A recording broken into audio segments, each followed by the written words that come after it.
Good morning, everybody. Thank you all so much for coming. As I noted in the waiting room earlier, if you plan to speak, please write in your time sheet and hit me. I think most of you have already, but if you haven't yet, please raise your hand. I just want to show you where the time sheets are and write them, yes, and then you can hand it to me as soon as you have it filled out. Thank you all again.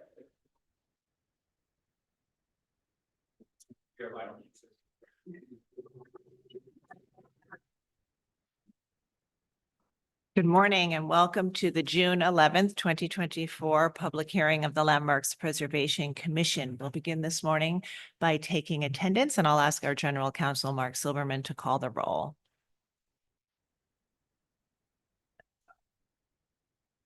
Chair Carroll, Here. Vice Chair Bland, Commissioner Chapin, Here. Commissioner Chen, Commissioner Chu, Commissioner Ginsburg, Commissioner Goldblum, Commissioner Jefferson, Here. Commissioner Lutfi, Here. Commissioner Master. Here. All right, good morning again, and welcome to our public hearing and public meeting today, June 11th, 2024. This meeting is being held in our public hearing room at 1 Center Street on the 9th floor. It is also being held via Zoom for anyone who would like to participate remotely. And it's being live streamed on our YouTube channel for anyone who would just like to watch the proceedings. We have a few different types of items today. We are going to begin our day today with a public hearing on a proposed designation. And then we will be moving to our public meeting agenda for applications for work on designated properties that have already had a public hearing. And then we will finally move to our public hearing agenda for applications for work on new applications for work on designated properties. And so with that, I will turn it over to our Director of Research, Kate Lemos-McHale. Thank you, Sarah.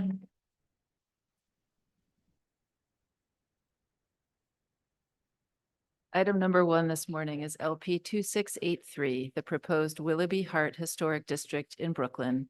A proposed historic district consisting of the properties on Willoughby Avenue and Hart Street between Nostrand and Marcy Avenues, and the boundaries as described in this presentation this morning by Sarah Eccles. Thank you. Good morning. I'm Sarah Eccles from the Research Department.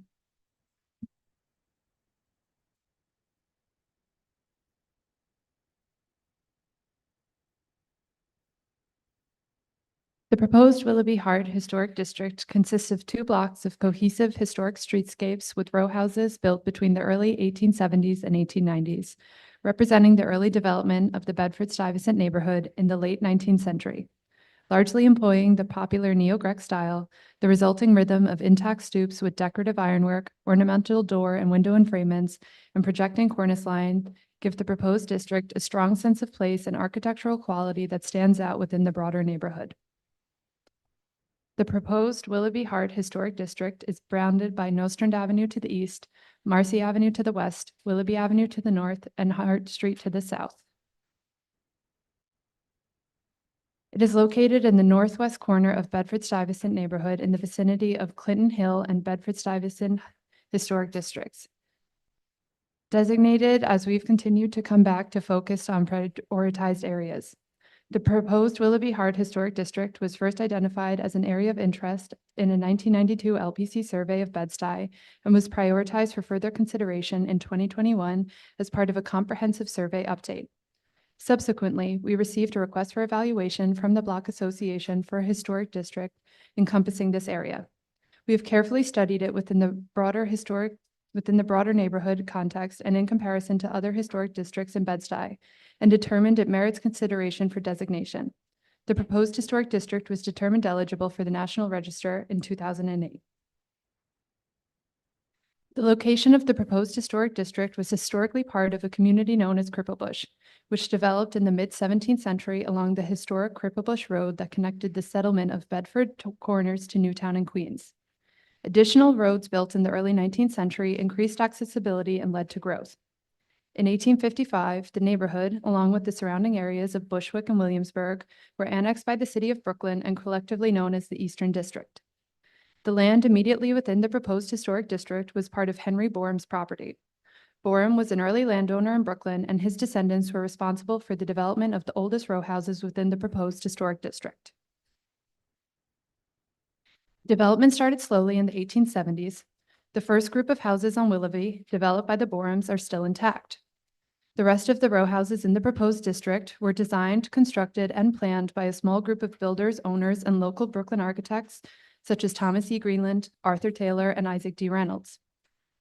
By the mid-1880s, the blocks had been nearly fully developed. The rapid rate of construction was largely influenced by the nearby BRT stations on Myrtle and Lafayette Avenues. By 1898, all the buildings in the proposed district were constructed. The neighborhood is characterized by long, consistent rows of preserved houses. Many of the early inhabitants of these houses were Jewish immigrants from Russia, a large majority of whom were also local business owners. The homes were owner-occupied until the 1920s, when most were split between multiple families who rented space. By the mid-20th century, the African-American community grew here, as it did in the larger Bedford-Stuyvesant neighborhood, and in 1969, of the 250,000 people living in Bed-Stuy, 80% were Black and 10% were Puerto Rican. In the 1960s, the Central Brooklyn Coordinating Council lobbied Senator Robert F. Kennedy to visit Bed-Stuy and worked with his staff to form the first federally funded community development corporation, the Bedford-Stuyvesant Development and Service Corporation, which focused on restoration largely carried out by local men learning skilled trades, including a 24-year-old welder's apprentice who told Mrs. Joan Kennedy on her 1969 visit he was learning a trade to make a better life. Number 485 Willoughby Avenue and the 5 adjoining row houses were restored as part of this program, reflecting the great pride residents took in their neighborhood. After her visit, Mrs. Kennedy told the press, "Everywhere, I saw people working together to make their own neighborhood better."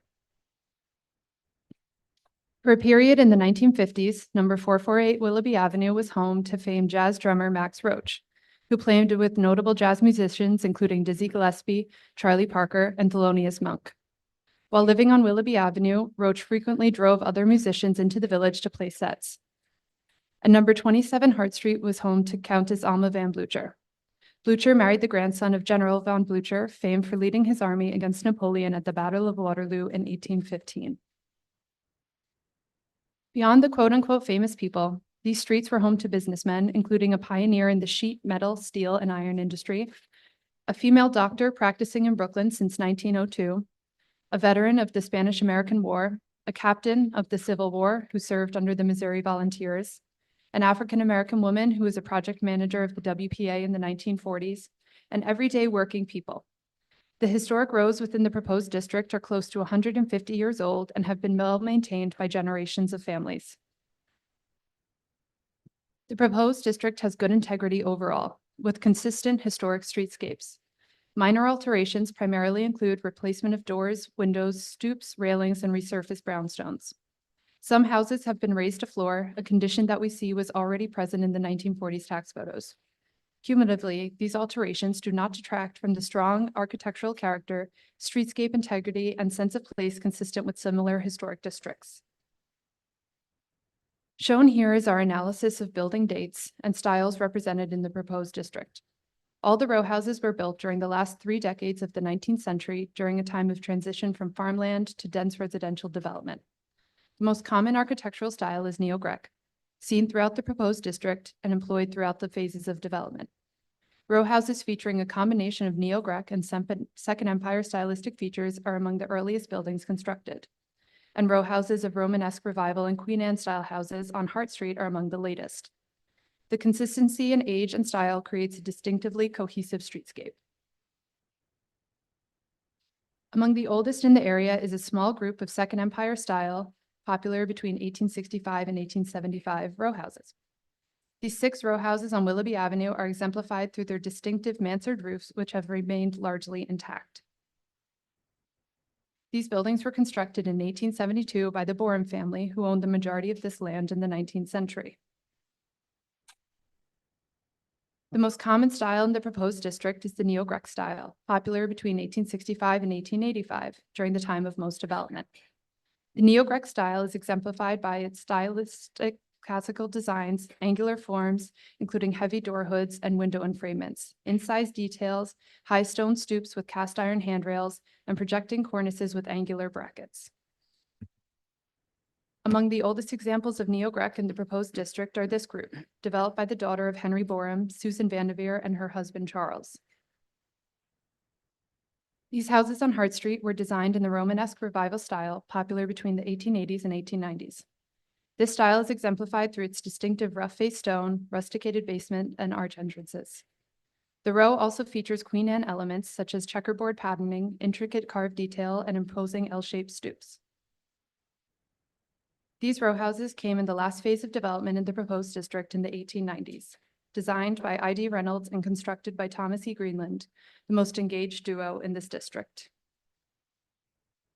Commissioners, as we noted at calendaring, we have held 3 owner information sessions this year, including most recently in person on May 8th. We were responsive to concerns raised about timing and postponed the initially scheduled public meetings on March 26th and April 9th. At each owner information session, we provided an explanation of why the proposed historic district is significant and answered questions about our review process. We have also offered and held many one-on-one meetings with property owners. We are aware that some permits for facade work and interior work have been filed and issued at the Department of Buildings. We will continue to monitor any work that may impact the integrity of the proposed district, and staff continues to be available to meet with property owners. The proposed Willoughby-Hart Historic District consists of historically and architecturally significant brownstones that stand within the broader neighborhood and exemplify its early residential development. These 2 blocks of Willoughby Avenue and Hart Street have maintained good integrity and have consistently high-quality architecture, which creates a distinct sense of place. Thank you. Thank you very much, Sarah. All right, we're going to move to public testimony now, and we welcome everyone to come and speak today. We have a number of people who have signed up and are in the room, and we also have people who have signed up and are participating remotely. So what we will do is we will start with, we're actually going to start with New York State Senator Brisbort first remotely, and then we're going to go through all of the people who are in the public hearing room, and then we'll go back to Zoom and take testimony from anyone who wants to participate remotely. And so when I call your name, just come to the podium over here, state your name, and it would be helpful if you are a resident of the district to state the property, state your property and before you begin your testimony. And then everyone will have 3 minutes to speak. And if you exceed the 3 minutes, we're going to gently ask you to sum up and move along. And the reason is we want to make sure that everybody is respectful of their neighbors and respectful of the time limits so that everyone has the opportunity to be heard today. We also welcome written testimony. So if you'd like to submit any supplemental information, you may do so. That can come in today or any time after today up until a vote is scheduled. So we'll begin testimony now, and I'm going to turn it over to Gregory to welcome State Senator Jabari Brisbort. Thank you, Chair Carroll. First, we'll be hearing from Senator Jabari Brisbort. Senator Brisbort, I'm promoting you to panelist right now. Okay. And once you are a panelist, please unmute your line and state your name for the public record. You will have 3 minutes to speak. Thank you. Thank you, and thank you to everyone at the LPC. Again, I am State Senator Jabari Brisbort. I represent Bed-Stuy alongside the adjacent neighborhoods, and I also represent the area that would be represented by this proposed historic district. I want to thank the presenter for giving a beautiful history of the blocks in question and everything that is so gorgeous about the architecture and the history and the cultural significance of the site. I'm speaking strongly in favor of the landmarking of the Willoughby-Hart Historic District and its designation as such. It is a historic block. It is the site of the Jacob Dengler Mansion, which was unfortunately demolished very speedily about 2 years ago. but you saw in the presentation that this is a very beautiful block with a rich historical significance. It's also a very diverse block, which shows a lot of the best things of Bed-Stuy and Brooklyn. It is an iconic Brooklyn neighborhood, and I do fear that if we do not preserve the beautiful architecture and cultural significance that is seen on blocks like Willoughby and Hart between Ocean and Marcy, we risk losing that history and losing that architectural design, as one of the last few places in Brooklyn. So again, I speak strongly in favor of its designation as a historic district. And thank you again for the presentation, for holding this public hearing. Great, thank you very much. All right, we're going to now move to the people in the room, and we're going to start with Evelyn Collier, from Community Board 3.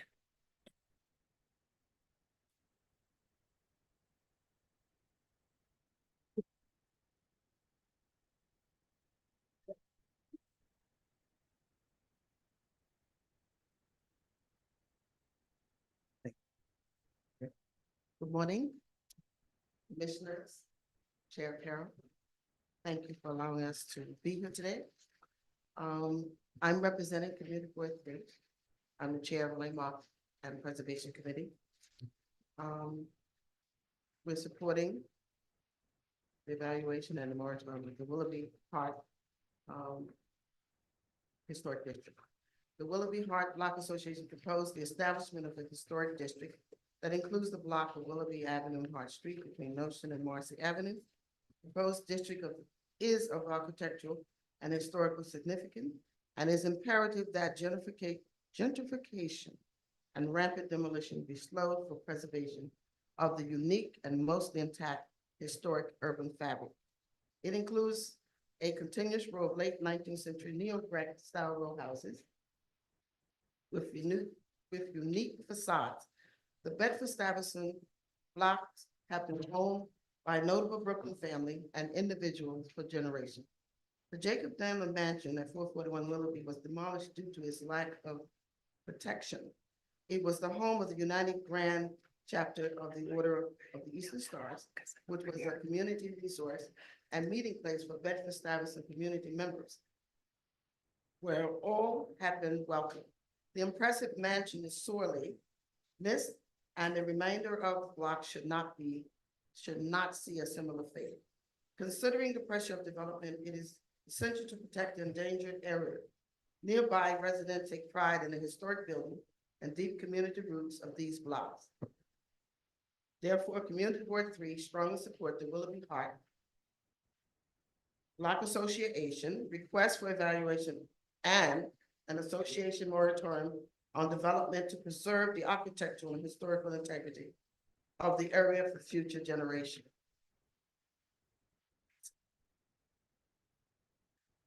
Be it further resolved, the board agrees, urges the expedition calendaring and formal designation of Willoughby and Hart Historic District. Thank you. Great, thank you. Michael Catlin, also Community Board 3.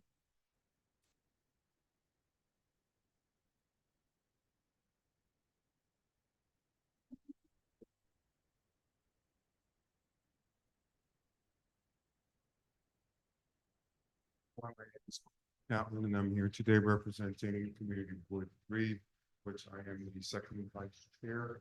And I just want to say how full-throatedly support the recommendation of our landmark committee to have this area designated. I think this date that dates back to our earliest in 2008 when this was first recommended. And my memory being a lifelong Bedford-Stuyvesant resident, this started back in 1989. I think to add historical perspective there is that the major thing here is that we continue to embrace the view that our cultural significance and the architecture, a lot of which is original, that dates back to where Dutch settlers here in New York City, we should indeed honor such traditions.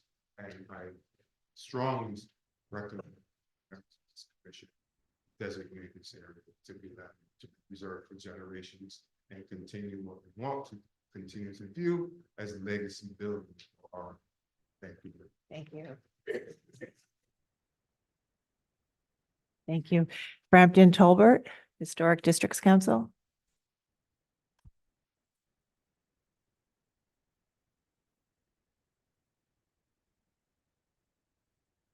Good morning, Commissioners. I'm Frampton Tolbert, the Executive Director of the Historic Districts Council.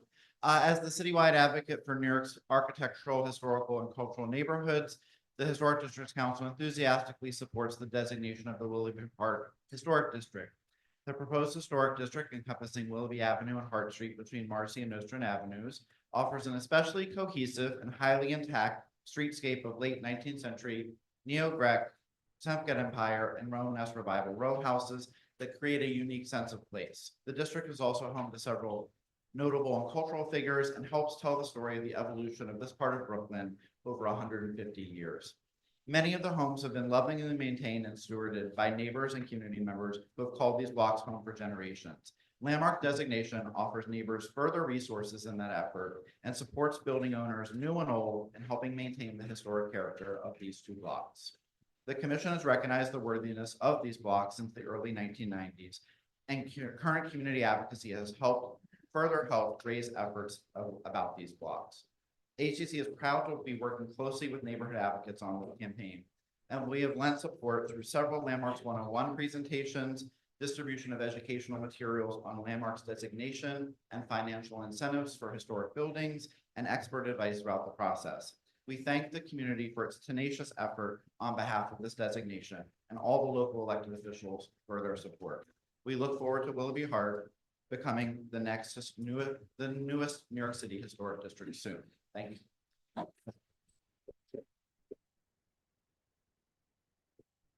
Thank you. Stuart Klein.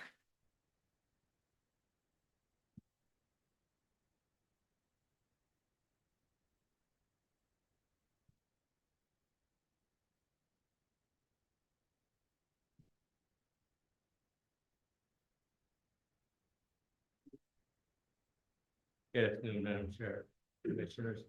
My name is Stuart Klein.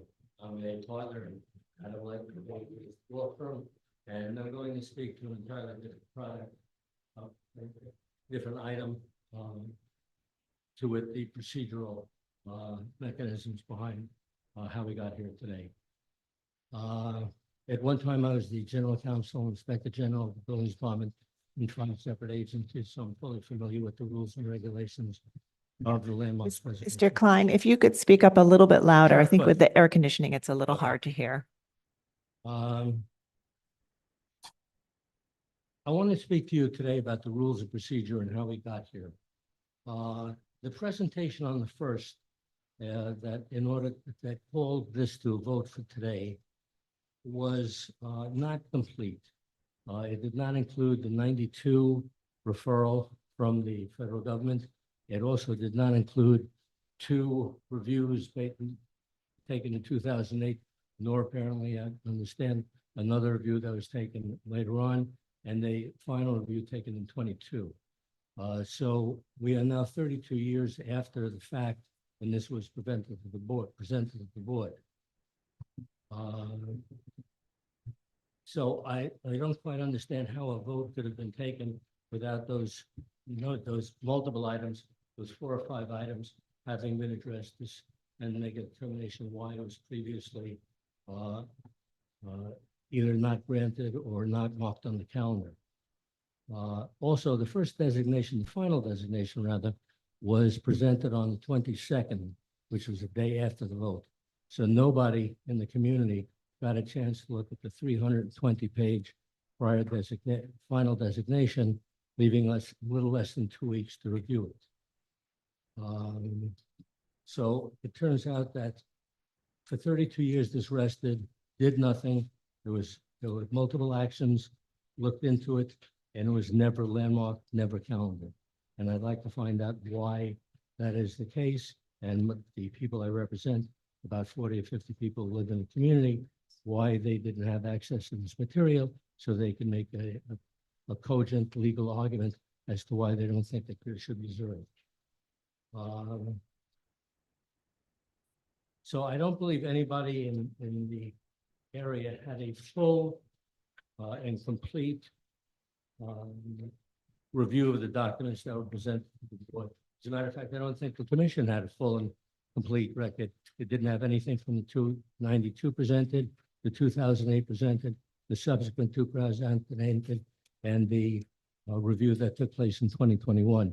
So now we're put in a position after 32 years where nothing happened. All of a sudden, we're told that in a week and a half, we have an opportunity to read the 320-page matter that was not ready before a week and a half before this hearing.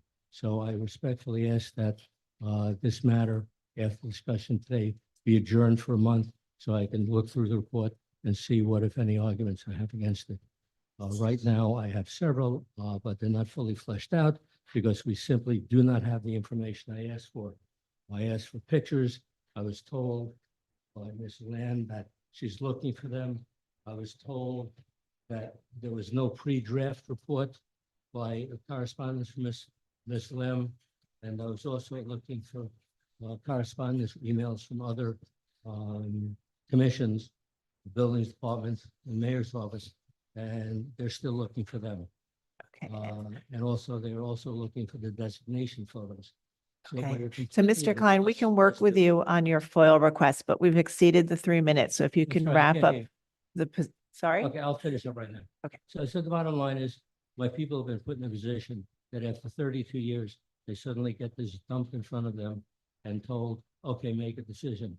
And I also add the fact that you, the commission, was given a very, very short list of items to review, not including the 92, the 2008, the 2008, or the 2021 reports. So I don't find it how it's humanly possible that you could have made a decision and then short circuit decision by having a hearing less than 2 weeks later. Thank you. All right, thank you. Dr. Cheryl Kitts Howard.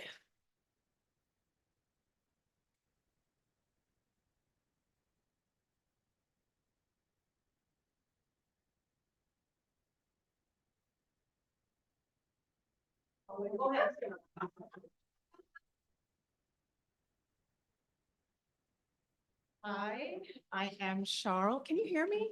Am I okay? Yeah.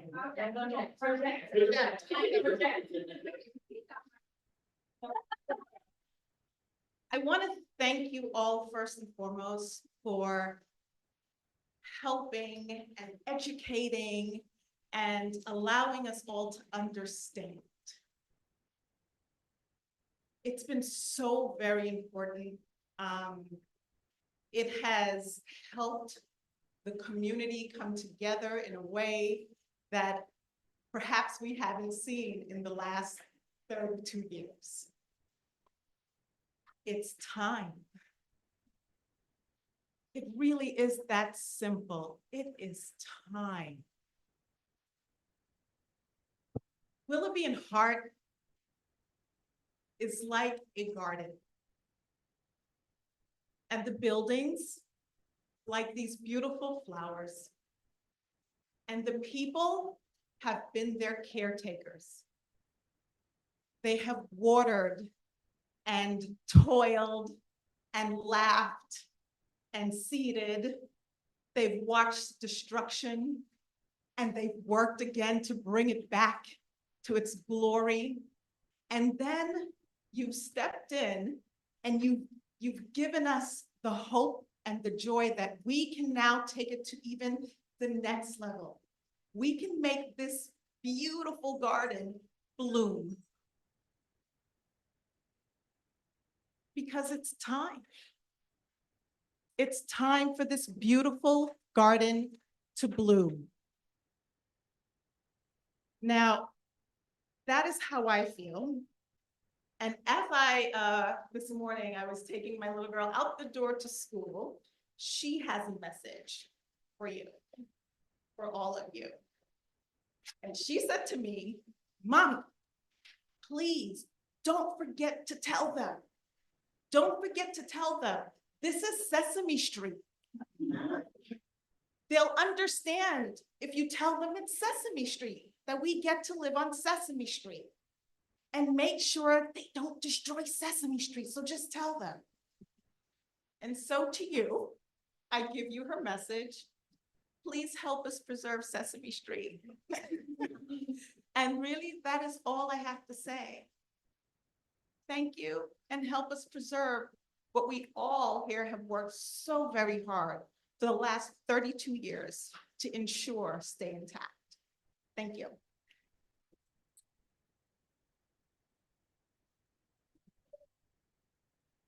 Thank you. Elias Locke.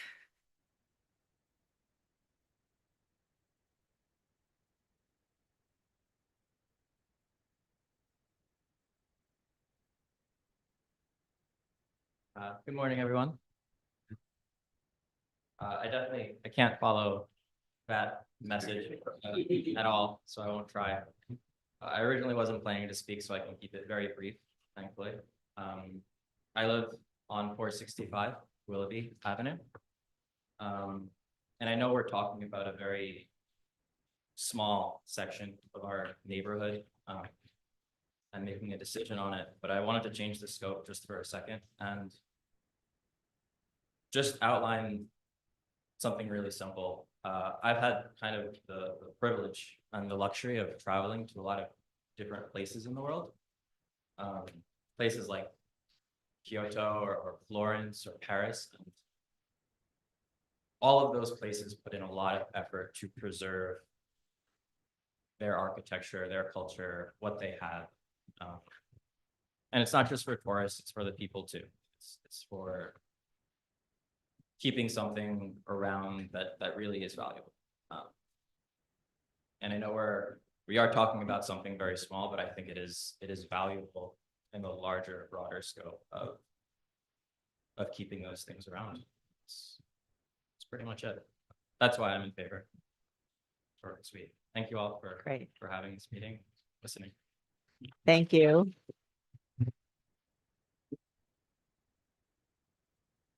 Sierra Brown.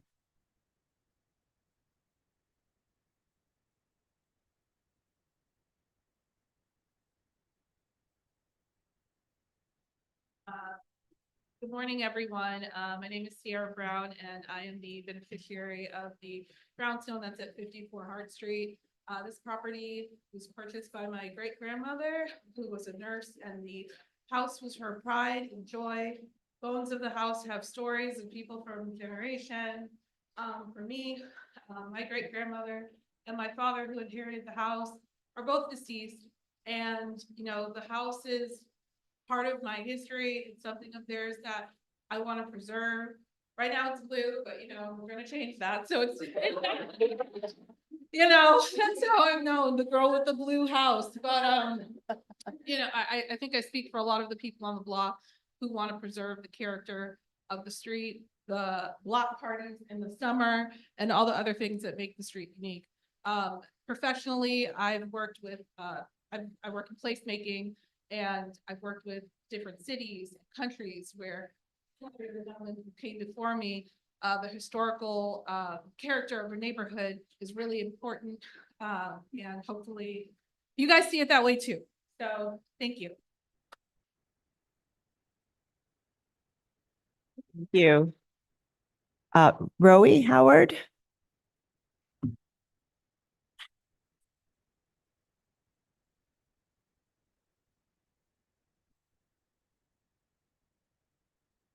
Good morning. I'm Roll Howard, and we are residents of 48 Hart Street. So I have to tell a story, and it's a story about coming back to the US. In 2011, my wife and I left Brooklyn and moved to London. And then in 2021, we were deciding to come back. And a decision needed to be made.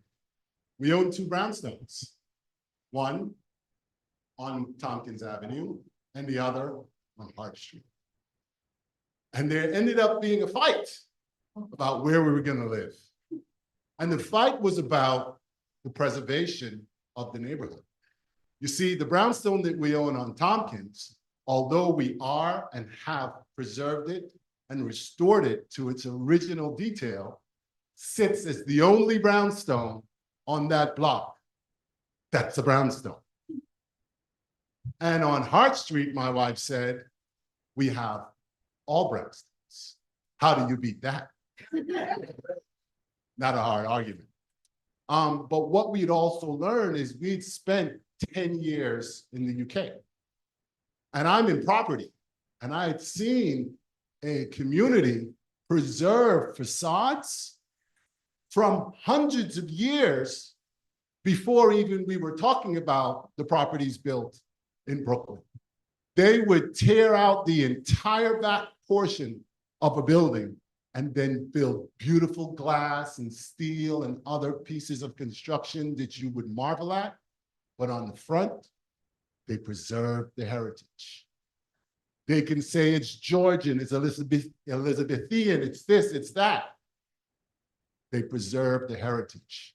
It doesn't stop progress. It just is always a nod to our history. That's all I have to say.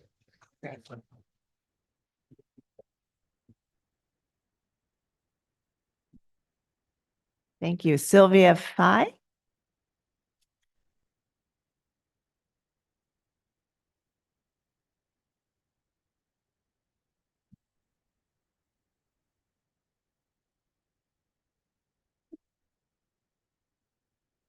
Hello, my name is Sylvia Phi. I live on Hart Street. I've lived there all my life. I've come, I've gone, I've come, I've gone, and now I'm here to stay.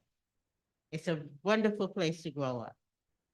When I was a child, Jimi Hendrix, bass player, Velvet, lived on the block. Jimi Hendrix would pick him up often, and they would pick me up as a child and say, "We love you." That's a memory I can never forget. Velvet told me he would marry me when I was older. Things like that you get to pass down from generation to generations. And it's a good feeling. You can let your children go out and play on the street and not worry because you know the whole block is watching. It's just a good feeling to have a neighborhood that's yours and never be destroyed. If we do this, it will never be destroyed. And that's what we're hoping for. Thank you. Thank you. Imani Johnston.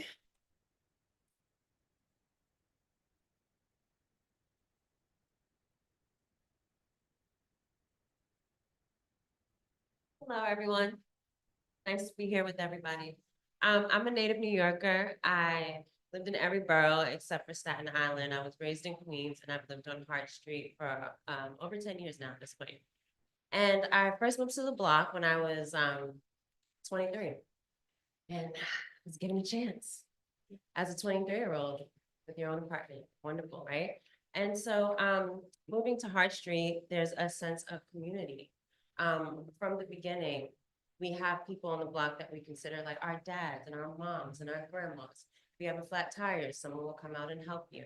If you need help shoveling the snow, someone will help you. If you're walking your dog and somebody else may be walking your dog and your dog ate something they shouldn't, somebody will tell you. So, you know, it all goes to say that community is so important and chosen family is so important. And everyone in this room that comes together to unite, we're all chosen family and we support each other. Every day I walk my dog down the block and I'm just so proud. Hart Street is the first block of Hart that goes all the way down into Bushwick. And so, you know, if you decide to take the drive from the top of Hart Street down into one-way street, but if you take the drive, you'll notice that all of the blocks are different and that there are, seems like puzzles, you know what I mean? But when you start at the very first block, our block, everything is just in synchronicity. There's harmony. The trees are so beautiful, the placement, and I just have so much pride every day. You know, I love when my friends come and visit me and they're like, "Oh, this is your block." I'm like, "Yeah, you know, I live on this block." You know what I mean? So I think it's really important that we continue to hold on to this pride and continue to support each other so that, you know, we can allow this legacy to be present and seen and felt. Thanks, guys.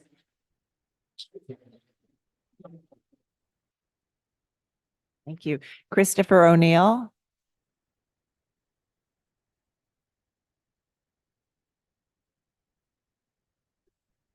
Hello, Chris O'Neill, 64, strongly in favor. and resident for roughly 10 years. Brooklyn, born and raised. Lived in many neighborhoods. And the one thing that I've been blown away about is the sense of all these people. I never felt that anywhere I've lived before. Really strong sense of community. I'm so proud to be like part of this. And I'm looking forward for this thing to move. I'm looking for this whole thing to move forward. Thank you very much.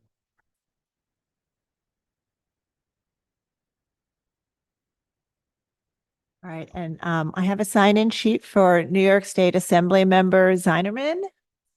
Zinnerman, excuse me.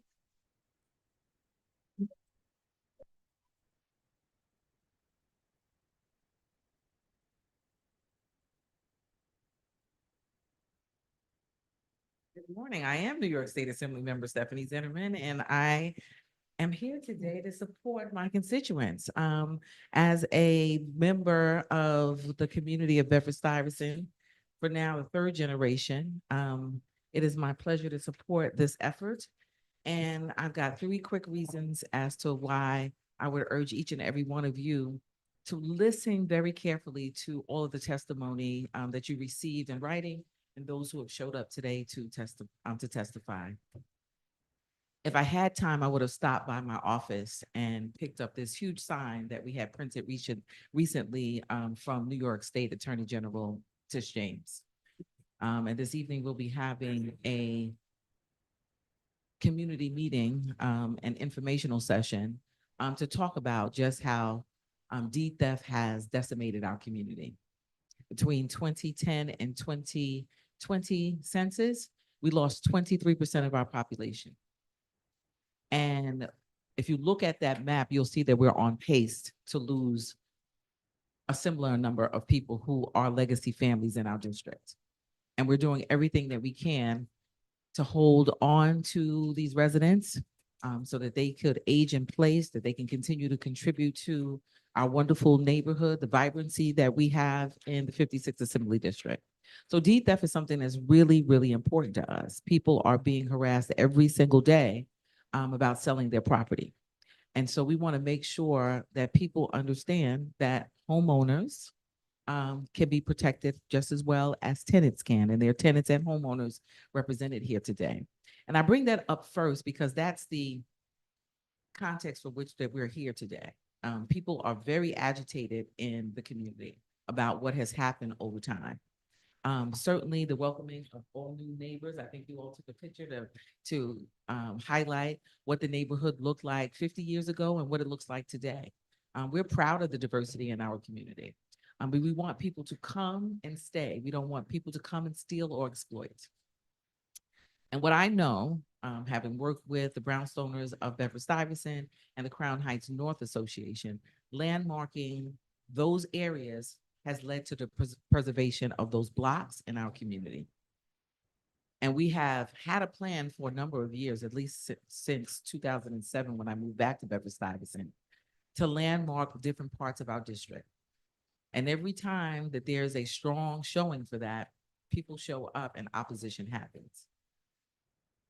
And that is a shame. People have lost generational wealth. Relationships have been disrupted. Community has been disrupted. On the end of this block of Willoughby Avenue, someone thought that they were important enough to destroy a 100-year-old mansion. This is what's happening in our community without protection from each and every one of you. So I urge you to listen deeply, carry these stories home with you in your heart, and vote in favor of the legacy of Bedford-Stuyvesant. It is important for the next generation and the next generation to know that there's a group of people who had the power to support their future, and we did the right thing. So thank you very much.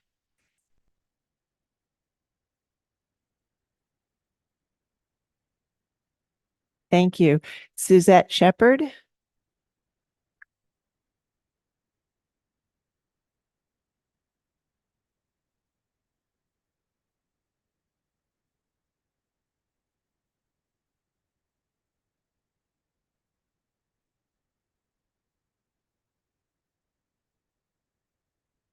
Well, I just want to say that I've had my house for 23 years.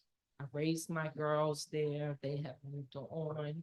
My grandkids come back, and I want them to be able to come back and live there and see the same neighborhood that their parents seen as they were growing up. That's my hope.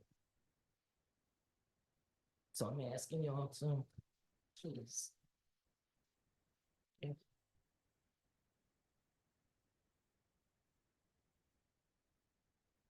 Thank you. Lincoln Lute.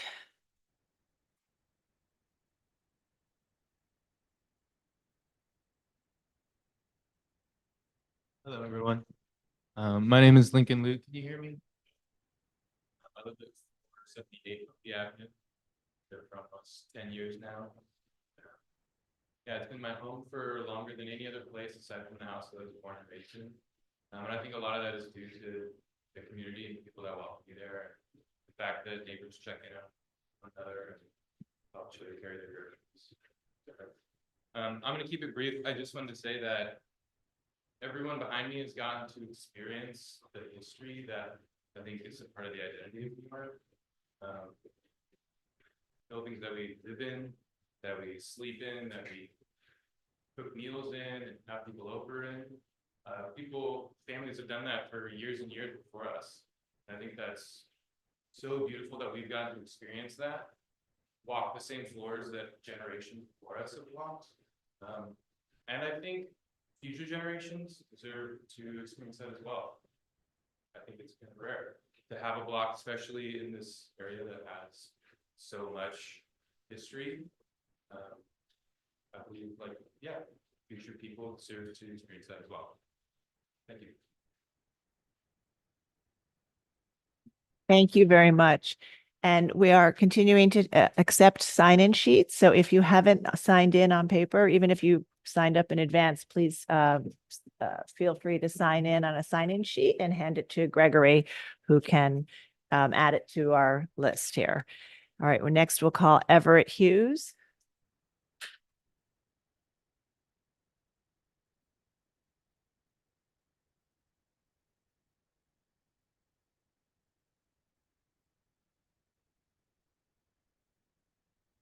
Morning, Commissioners. My name is Everett Hughes.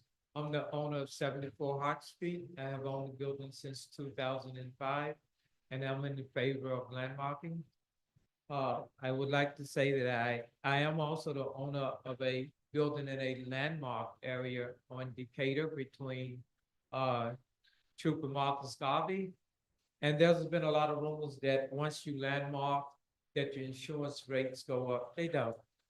There's been rumors that your property values go down. They don't. Landmarking has been very important for me. Having a building that's in a landmarked area, I was able to, we have maintained its historic value. That building I have recently turned over to my daughter. So she now has the brownstone that's in the landmark area. The building on Hart Street, I am going to turn over to my sons. And that's why we need to have landmarking, so we can preserve the integrity of the neighborhood. We can have generational wealth, and we can pass our buildings down, not to our kids, but to our grandkids. So, thank you.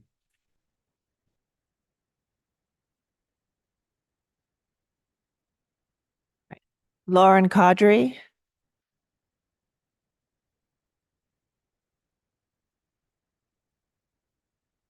Hi, my name is Lauren Caudry. I live at 495 Willoughby. I'm also the vice president of the Willoughby Nostrand Marcy Block Association. I've lived on Willoughby Avenue almost 13 years, but my building has been there for about 150. 1875, just to put that in context. That predates modern marvels like the automobile, light bulbs, and even the Brooklyn Bridge. The fact that these brownstones are not only surviving, but thriving is a testament to their structural integrity, their classic beauty, and the nurturing of the custodians who are lucky enough to inhabit them. The way these rows of brownstones get illuminated by the setting sun or the crisp morning light is a sight to see. To walk amongst these tree-lined blocks of interconnected homes and to sit on their stoops and marvel at their intricate details, to be a part of a collective history. I would like to quote the actor and director Edward Norton, who filmed parts of his movie Motherless Brooklyn on our block in 2017 and 2018. He said that we set out to recreate the New York of late 1950s. We were challenged to capture the spirit of our historic neighborhood. Lauren, I'm just going to ask, maybe if you pull away a little bit, that might help. Sometimes getting if you're too emotional. close. All right. So I'm quoting Edward Norton. He said, we set out to recreate the New York of the late 1950s. We were challenged to capture the spirit of our historic neighborhoods, and it was very difficult to find contiguous areas of preserved historic character, especially in Brooklyn, due to rampant zoning variance, luxury development, and lack of landmark preservation. Willoughby was really unique and consequently served as a lodestar to our creating a past long gone, but full of contemporary relevance and meaning. There are hundreds of blocks in Bedford-Stuyvesant. We are only asking on your protection of 2 of them. I have faith LPC will make the right decision. Do what. Sorry. Hi, okay. Oh, should I start? No, I'm just kidding. So I have faith the LPC will make the right decision and do what your namesake implies and landmark and preserve these last continuous rows of brownstones in this historic district.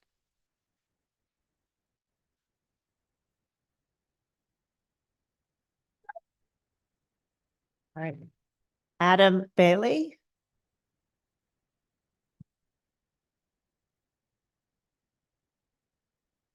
My name is Adam Lightman Bailey. This is an historic vote in America that you're about to do.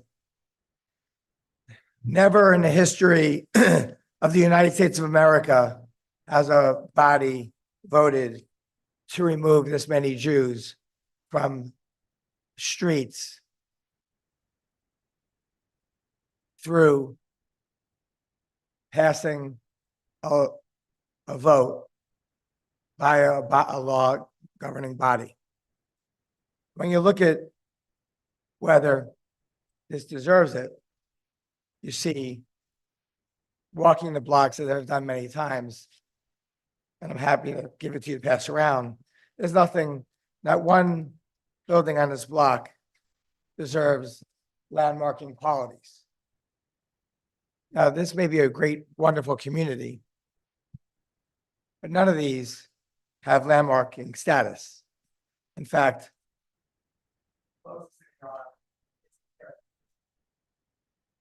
the fact is when they mention community, they want a community without Jews. Now, the other community has been threatened, asked to leave. Trash is constantly brought to their door. You having your exhibits videos, whereby you have a councilman, the head of the DOB, talking about, anytime you call the Jews or them, it's never a good thing to go, of how we get them to stop building. You have a video of that. But what's going on is housing discrimination. And it's a violation of the Equal Protection Clause. And this community, they have 18 to 14 kids.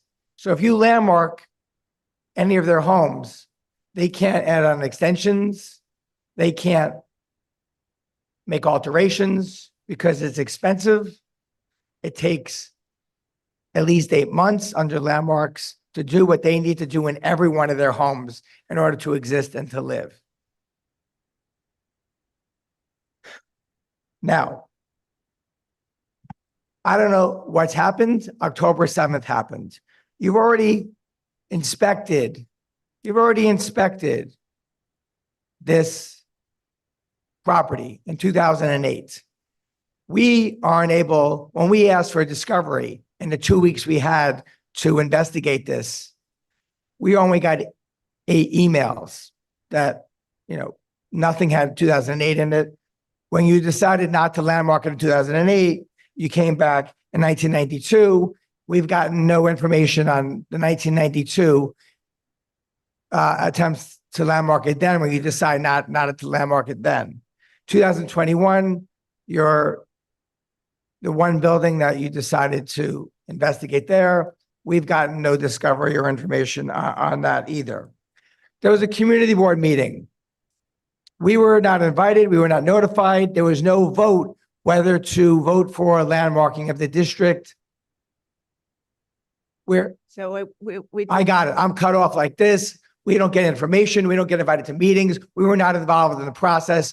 The Jewish people were not involved in the process of anything to do with this process, with getting to the landmarks committee, with being part of the process of whether this should be landmarked. Community board, they called the vote.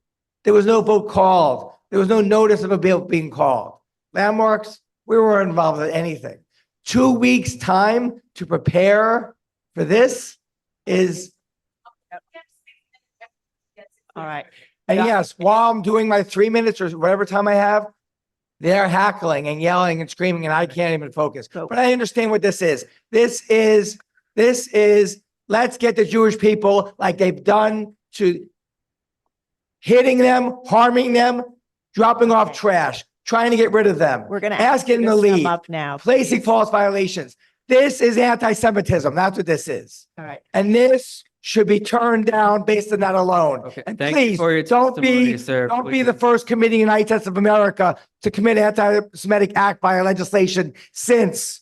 And let me show you this one. Sir, Judith, sir, Judith, excuse me. Judith, Thank you for your testimony. You've gone over your time, please. I got it. But Judith, do you know what Judith means? Please, you have gone over your time. Please step away from the podium. I'm ending. All right. Next person is Jules Barkowski.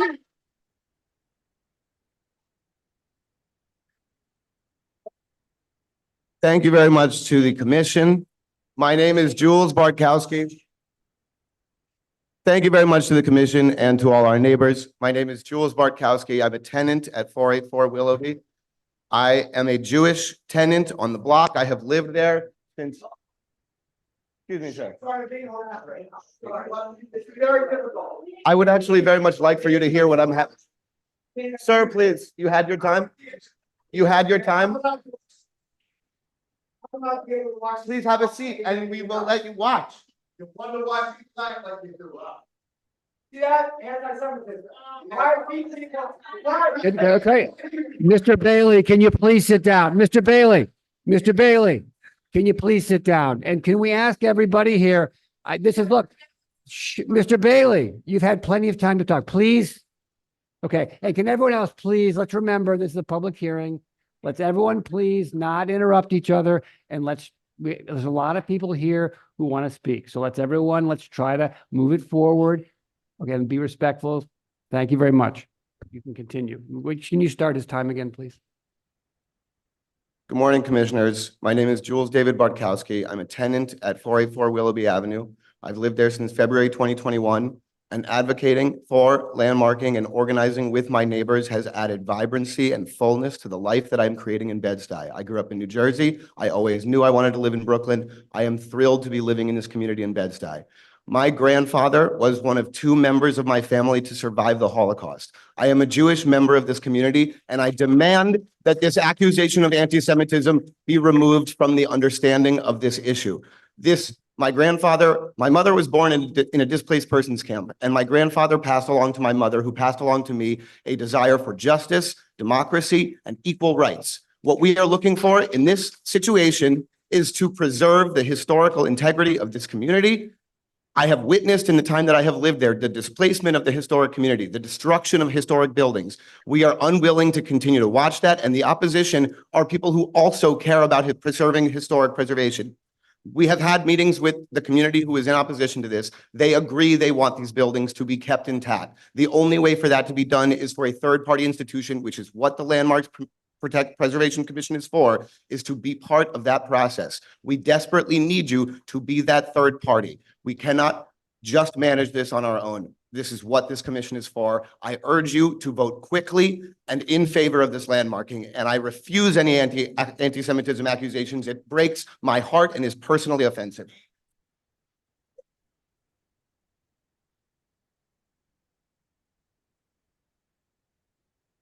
Okay, Andrea Hull.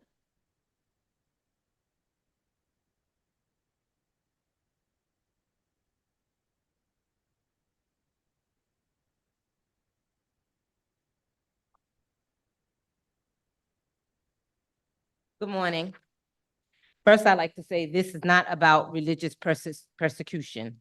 I have been a resident of Hart Street since I was 5 years old. I represent the third generation of homeowners. This is a neighborhood where I learned how to be a kid in a safe, secure environment. The beauty of the buildings is something I don't see in other places in Brooklyn, and I would love to secure that same type of environment for my great-great-grandchildren. My grandfather was the president of the Block Association, and my grandmother was the treasurer. And back in 1970, they were trying to get the block landmarked. I drive around the community all the time. I go down blocks that are landmarked, and Hart Street is one of the few blocks that still have a sense of continuity and community that has been preserved. We already lost the Masonic Temple, where we had community meetings, dances, fundraisers. Now we don't have that anymore. I had my first dance duvet at the Masonic Temple. The brownstones are still in excellent condition, and they need to stay like this. As a homeowner and a person who has a legacy in this community, I am for preserving Brooklyn's past. We are facing the total breakdown of this neighborhood if the buildings are not preserved by landmarking. Thank you. Thank you. Barbara Reeves.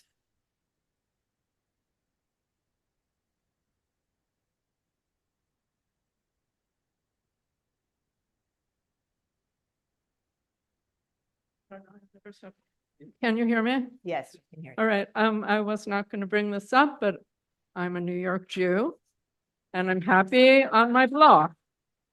I am Barbara Reeves. I'm the owner of 63 Hart Street, and I've been living here since 2008. 3 generations of my family are currently in the building, and we hope it will be passed on going forward. Ideally, one considers both the neighborhood and the block when you're searching for a building. I took a gamble with an as yet undeveloped neighborhood, but the block was a no-brainer. Ending up on an intact brownstone block was a stroke of amazing good fortune. My family history goes right off the boat to Ellis Island, to the Lower East Side on the block that's now home to the Tenement Museum. The building I grew up in was torn down.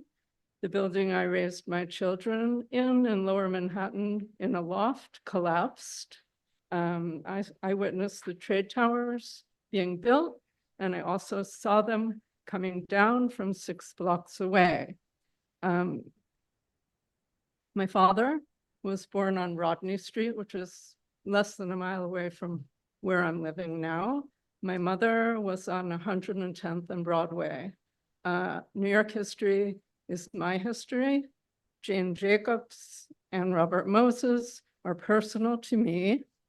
All this to say that I strongly believe in preserving as many areas in the 5 boroughs that qualify, and I hope that this happens to our 2 blocks. Thank you.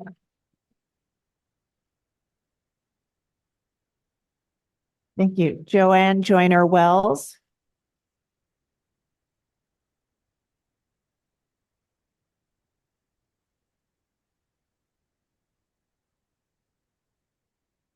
Thank you. To Chair Carroll, members of the Landmark Preservation Commission, and to those in attendance via Zoom or present in this auditorium, good morning. My name is Joanne Joyner Wells, and I simply describe myself as a longtime resident of Willoughby Avenue, no number of years. I started out running up and down the street until the streetlights came on, riding my tricycle and scraping my knees.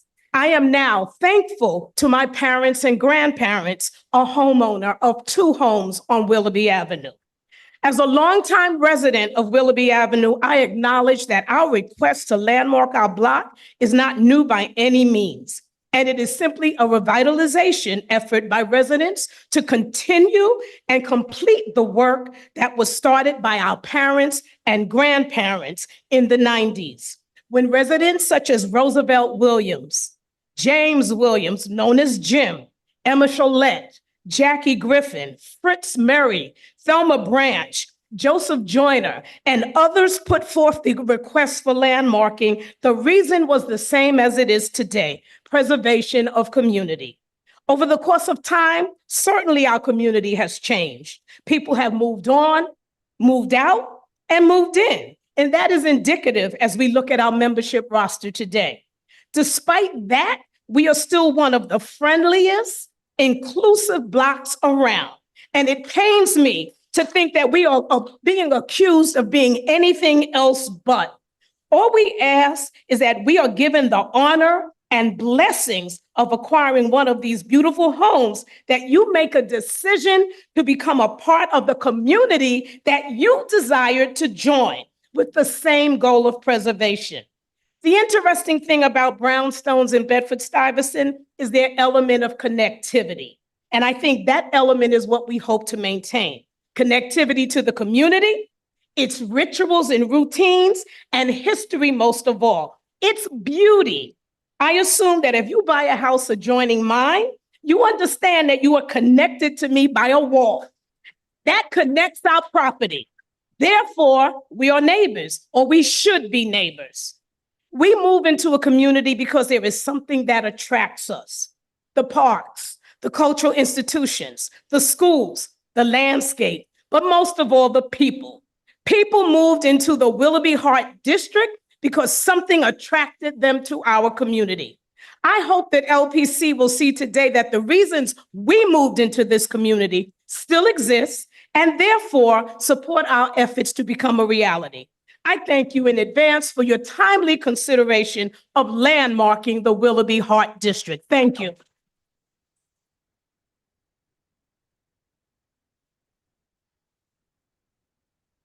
Thank you. Tangina Stone.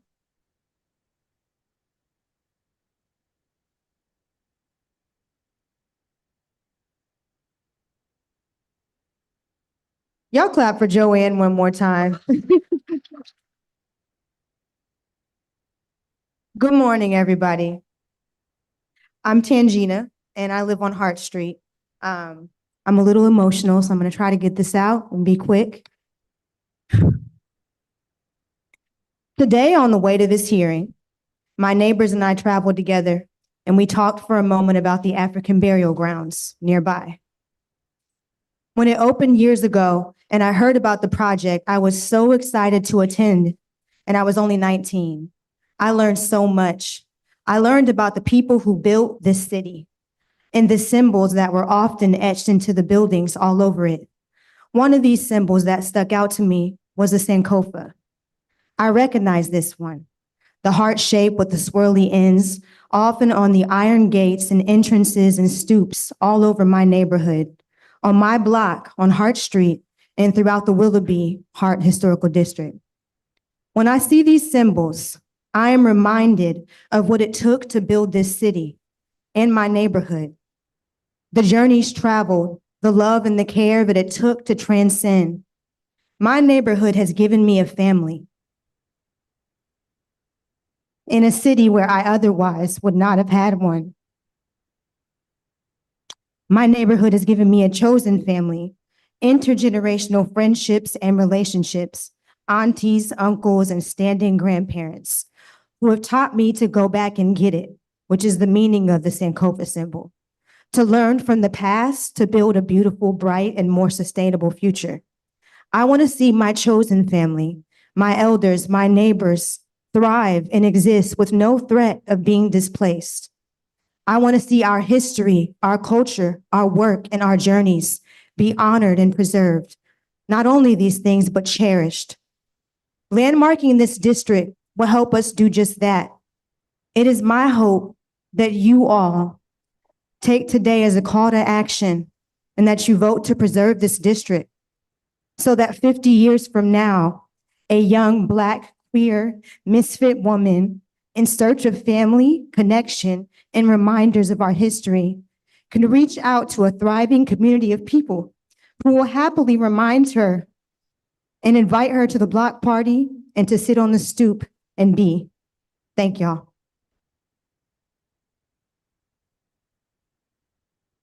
Thank you. Molly Salas.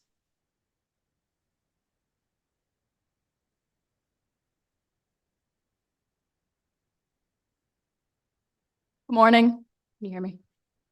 My name is Molly Salas, and I have been a resident of Willoughby Avenue for 4 years. I moved to Bed-Stuy 10 years ago, New York City 14 years ago, and prior to that, I grew up in San Diego, California, which calls itself America's finest city. But I can say without hesitation that Willoughby Avenue is the finest place I have ever lived. Not only do I have the great pleasure of living in a quintessential Brooklyn brownstone, I also have the great privilege of having the best neighbors I've ever experienced. From the first day I moved here, I got to know my neighbors. In the building first, then next door, across the street, down the block, and now 1 block down. In the years I've lived there, I've witnessed engagements, weddings, babies being born, growing into toddlers, block parties, stoop opera concerts, graduations, and quiche-making competitions. My vibrant community grew, and I've had the privilege of getting to participate in the lives of my neighbors each step of the way. Many of these neighbors have been on the block for generations. I am delighted to be a piece of their Willoughby Avenue story. These neighbors are my friends. The community came together to seek landmark status, to honor and preserve our homes, and several of us visited the Center for Brooklyn History to find out more about our neighborhood. We love our block, and building the tangible connection between past and present was a welcome field trip for us. There, poring over deed conveyances, we discovered that this place was once the Henry Borum Farm, and once it was developed starting in the early 1870s, the story these brownstones got to witness began. These brownstones have witnessed a century and a half of milestones for the people living in them and traversing through them, communities through time, their own engagements and weddings, babies being born and growing into full adults, their own block parties and graduations. The quiche making and the opera are new. They've witnessed history, the personal, societal, transformational. They've seen this neighborhood transform into the heart of Black New York City, and while many of the immediate surrounding blocks have changed architecturally over the decades, Willoughby and Hart bear a relationship to the rest of historic Bedford-Stuyvesant and its rich legacy of Black history. Together, these blocks create an overwhelmingly distinct sense of place, of community love, pride, and legacy. Those things are felt when you turn onto either block and you see the cohesive brownstone streetscape. Those things are felt when you wave at a neighbor literally anytime you leave the house.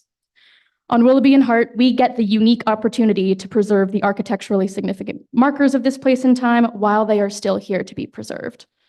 This isn't just about buildings, but it's about the people who have come to shape the story the buildings tell. When the neighbors who have lived here for generations look out at the streetscape of these blocks, they get to see their collective histories reflected back at them. Without preservation, those memories will be inevitably lost. The commission should designate these blocks so these brownstones continue to bear witness to this sense of community pride and neighborhood unity for countless generations to come. We love Willoughby, and we heart, and we hope you'll come visit us sometime. They may just be the finest blocks around. Rebecca Abeyera.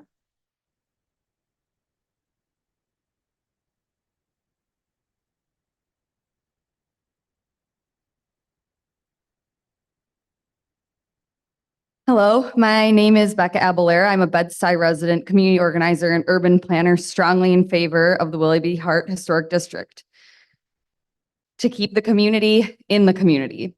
Many families in the proposed area came to the area as a result of the urban renewal efforts in the 50s and 60s, and I believe those families have a right to age in place while preserving their homes. The Willoughby-Hart Historic District presents a rare opportunity to preserve not only the unique architectural landscape of my neighborhood, but more importantly, the community, history, and culture of these blocks. While preservation has historically excluded Black history and neighborhoods from historic designation, in fact, on a national level, a mere 2% acknowledge experiences of Black Americans, this designation offers an opportunity to show that our city does value these communities. This districting is a rare opportunity for the city to begin to undo and rectify previous harms, and I support to approve the Willoughby-Hart Historic District.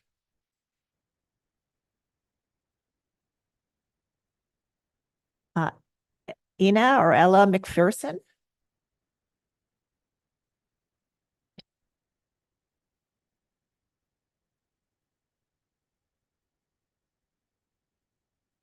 Good morning, everyone. I'm here accidentally. I'm here in support, but my colleague Claudette Brady asked if I could read her statement. She couldn't make it, but she can make it. So I'll let her make her statement and I'll add a little addendum.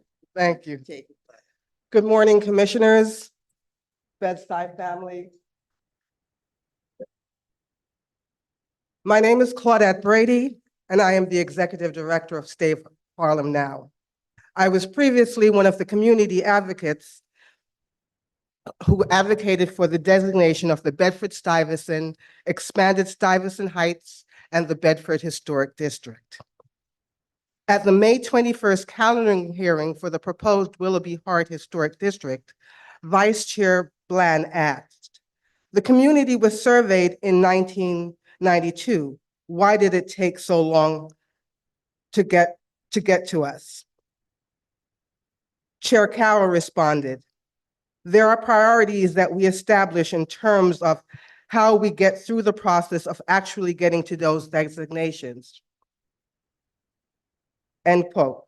It took 32 years to make this designation a priority. In fact, it is 50 years since Bedford-Stuyvesant was first initially surveyed by LPC staff in 1974. Andrew Dolkart was on staff back then. In the 59-year existence of LPC, historically underserved and disenfranchised communities like Harlem and Bedford-Stuyvesant have not been priorities. After the murder of George Floyd on May 25th, 2020, LPC, like many others, decided that Black lives mattered and the places where we lived, worked, and buried our sacred dead also mattered. On January 19th, 2021, LPC launched its equity framework with a promise to, and I quote, ensure diversity and inclusion in designations to ensure that we are telling the stories of all New Yorkers. The two blocks that comprise the proposed Willoughby-Hart Historic District are the only blocks in this part of Northern Bedford-Stuyvesant that have maintained their original architectural integrity. Because of government policies like redlining, benign neglect, planned shrinkage, and this agency's inability to prioritize neighborhoods like Harlem and Bedford-Stuyvesant, these neighborhoods have lost vast swaths of architecturally insignificant building, and with them, the places where African Americans lived, worked, and made notable contributions to America's culture and political life. The designation of the Willoughby-Hart Historic District is not about pushing one group out of the neighborhood. It's about, most importantly, completing a process that started 32 years ago and upholding the tenets of LPC's equity framework. Thank you and good afternoon. Michael, I am going to use my 3 minutes. My name is Ina K. McPherson. I'm a community gardener in Bedford-Stuyvesant. I'm a longtime preservationist. I have been in the neighborhood for more than 2 decades, and I came to Bedford-Stuyvesant because of the architecture. I am currently, in fact, owner of 2 historic properties, one in 1889 and one in 1890. And I cherish my 2 brownstones. I yield to the will of the commissioners here, please. The handwriting is on the wall. The blatant destruction of the Jacob Dangler mansion was a last straw. Please don't let this happen again. We're slowly losing our neighborhoods. I see the change every day. We have contiguous brownstones and their neighborhoods. My property on Vernon is an intact block, but it's not even considered to be designated because of, whatever. But our neighbors at Willoughby, I'm here in full support. Please, we know that designation improves property value. And I'm very disappointed. Who knew that a hearing could be so emotional? Racism, please don't bring that in here. It's a community. Community resides in Bedford-Stuyvesant. We, like the previous woman said, we share a wall. And so you share, you're connected, you're intrinsically connected to your neighbor, and community and our properties is the glue that holds us all together. Take a hint from Green Thumb. There are many preserved gardens in Bedford-Stuyvesant. Make Hart and Willoughby the next designated district. Thank you. Michael Williams.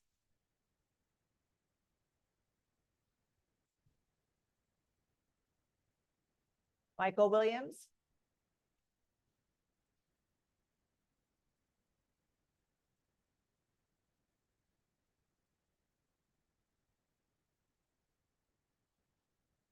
Morning, everyone.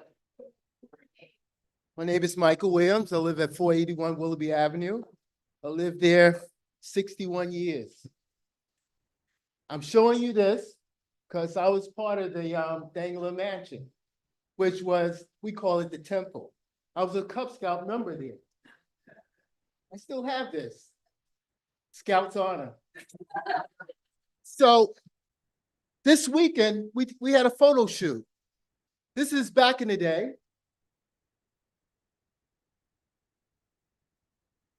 And this is today.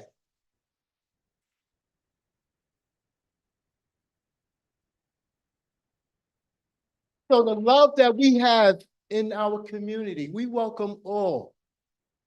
There's no prejudice, anti-Semitism. There's none of that in our community because we come with love. And love is what we have on Willoughby and Hart Street. October, they have the 5K marathon run through Willoughby from Fort Greene to Bed-Stuy. I stand out there and I hand out water to all the runners and cheer them on. And they run up to me and say, Michael, this is a beautiful block. And I agree with them. I said, it's a beautiful block. Once again, I have my childhood friend, Sylvia. We went to school together, PS 54, Bed-Stuy, grew up. Velvet, who she mentioned, my brother and I playing basketball. Velvet drove up in a white limousine, big afro, bandana tie, bell-bottom pants, and platform shoes and said, hey, Michael, we made it big. I made it big. I'm playing with Jimi Hendrix. That was it. He drove off. But he wanted to tease us about that. But I was happy to see him because I haven't seen him in many years. Once again, I'm a designer. I used to design for Miles Davis. So in my house, I had a sewing machine. I used to sew Miles Davis sewing his pants up every time he'd go on the tour. And he would say, Mike, I need you to sew my pants again. Next thing you know, I'm sewing his pants. So I always go to his apartment, Cecily Tyson on one end and Miles on the other end and say, Mike, you did a wonderful job. But getting back to Willoughby Avenue, I love Willoughby Avenue. Growing up on the block, it was amazing. Where I live at, my mom had 52 foster kids through that house. And 52, and to this day, a lot of them still call to speak to my mom, which she passed and my dad passed. But they still stay in contact with me. 52, so they call it Grand Central Station. That's what they was calling. Now today, the people on the block call me the block mayor, which it's okay. I'll take that as an honor. But once again, thank you. Please, Hart Street and Willoughby, make it a landmark for us. Thank you. Sakia Dorset.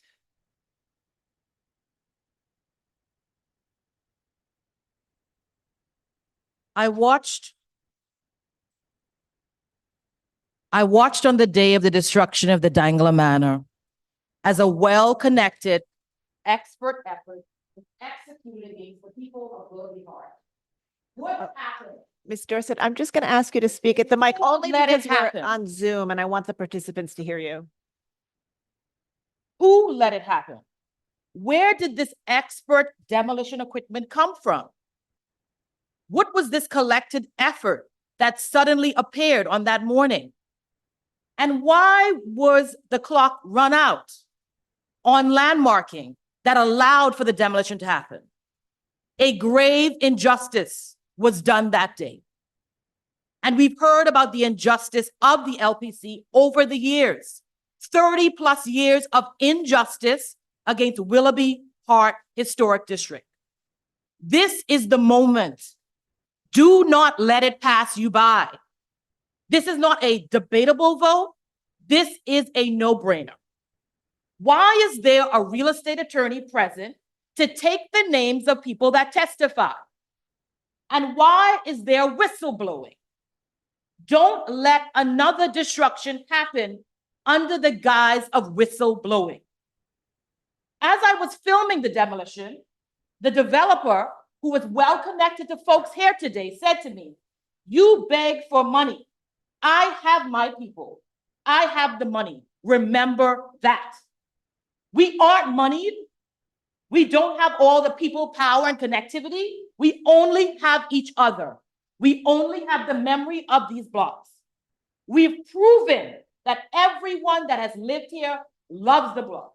We've proven that the buildings are important. You don't need another moment of research. You don't need another moment of going back to the past. We've proven that. And we've proven that the neighbors support this. So please do not let this pass you by. And I'm going to take my time because you allowed other people to take time. I'm going to read from a book.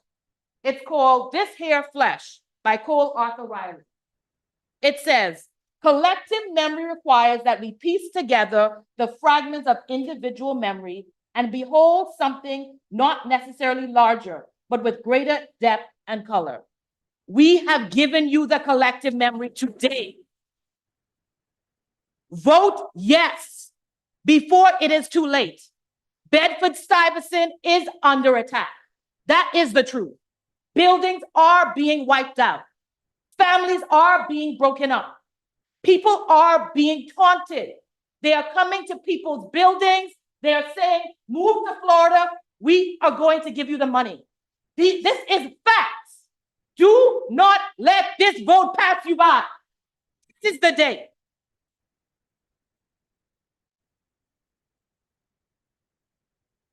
Harry Grant.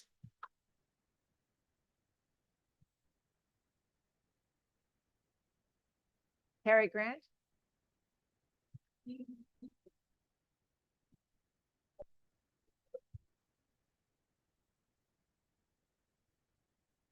Thank you, Commissioner. My history goes a little further than a lot of people in the neighborhood. I've been involved in the community since 1972, and my parents were landlords and building owners on Pulaski Street and also on Hart Street.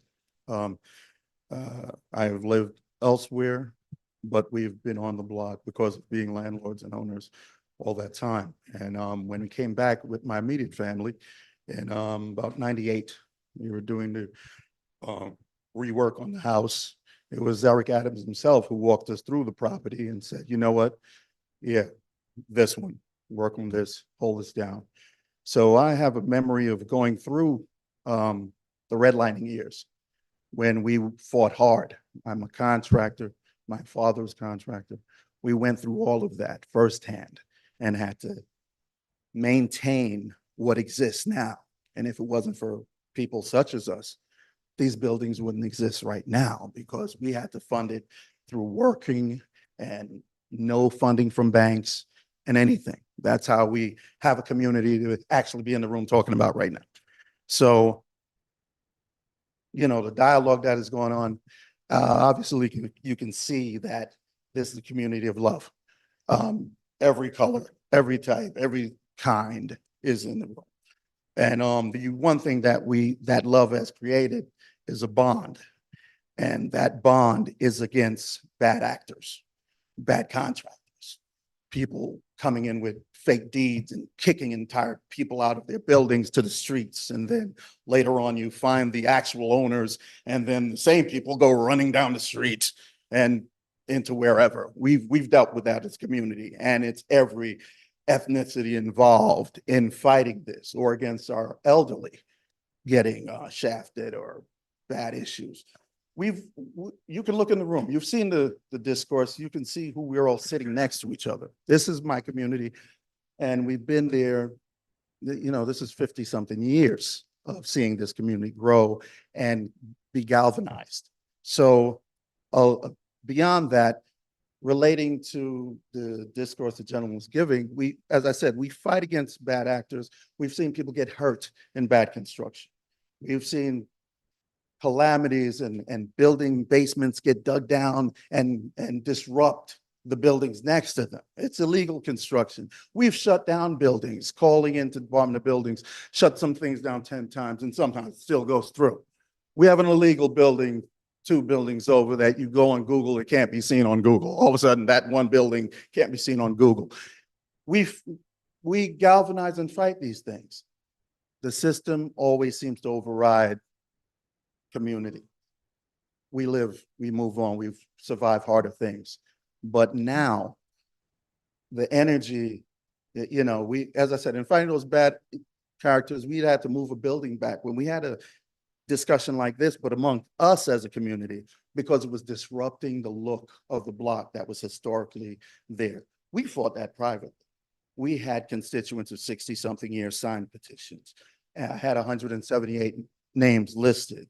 And then we went to the state representative, the local representative, and to be straight, some acidic gentlemen and I battled over the moving of this building. We came prepared, had a good battle. The building was decided to move. After that, the same aesthetic gentleman and I, we break bread to this day. Even after the building's built, it's right next door to my home. And we break bread, chat it up, good time. All right. I don't know where any other energy is coming from, but that's the whole point of the matter. We're a diverse block. We just don't like bad actors messing up or endangering the community and killing our history. All right. Thank you. Thank you, sir. Abraham Wertheimer.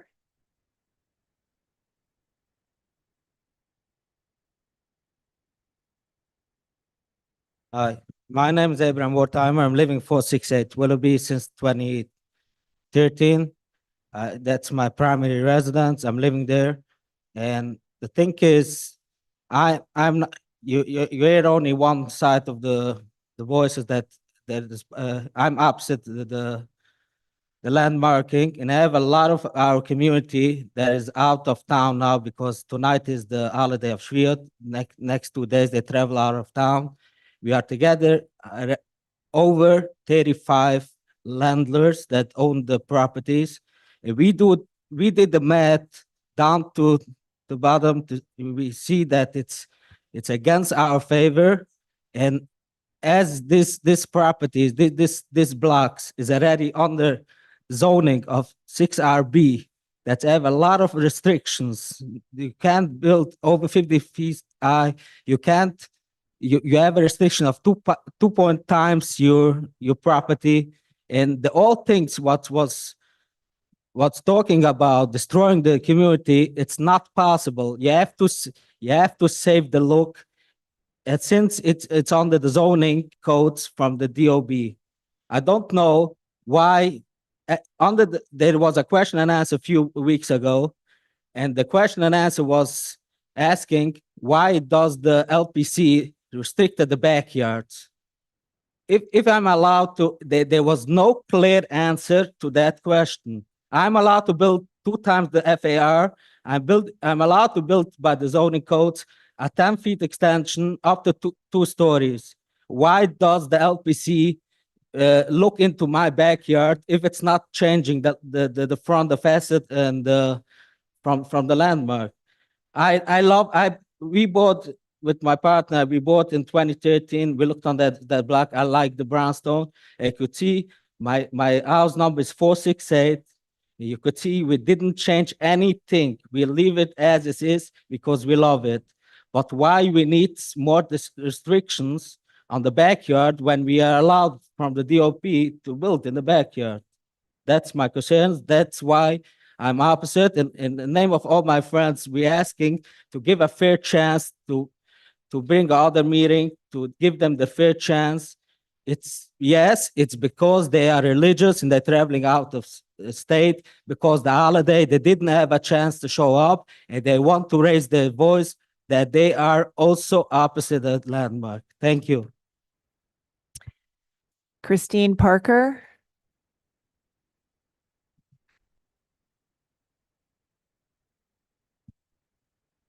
Thank you. Well, thank you for allowing me to have a moment. I probably don't have anything gracious to say.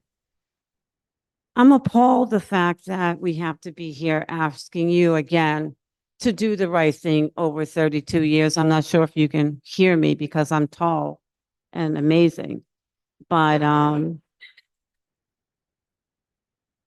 it's really critical that we understand that there has been limited preservation of African-American communities in New York City.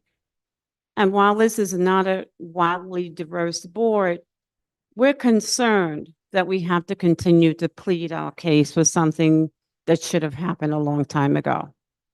So we are not anti-religious. That is code word for do what I need you to do, because if you don't, we're going to get the religious sector against you for whatever political agenda that is, and we won't be bullied into that. What I have to say is that these are the most beautiful people I've ever met. I'm from Long Island. I live now in Brooklyn, and it's imperative that you just do the right thing.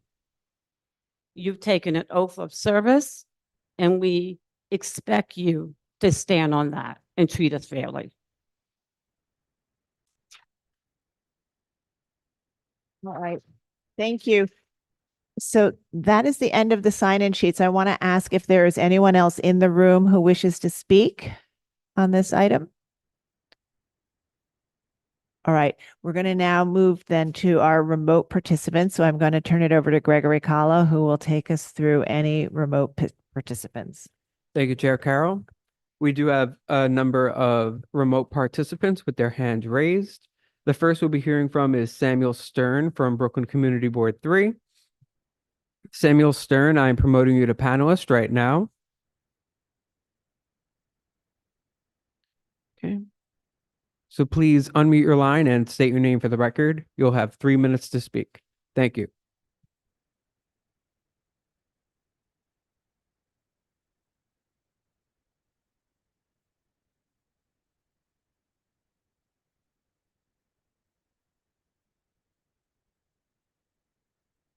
Hello, Samuel Stern, are you with us?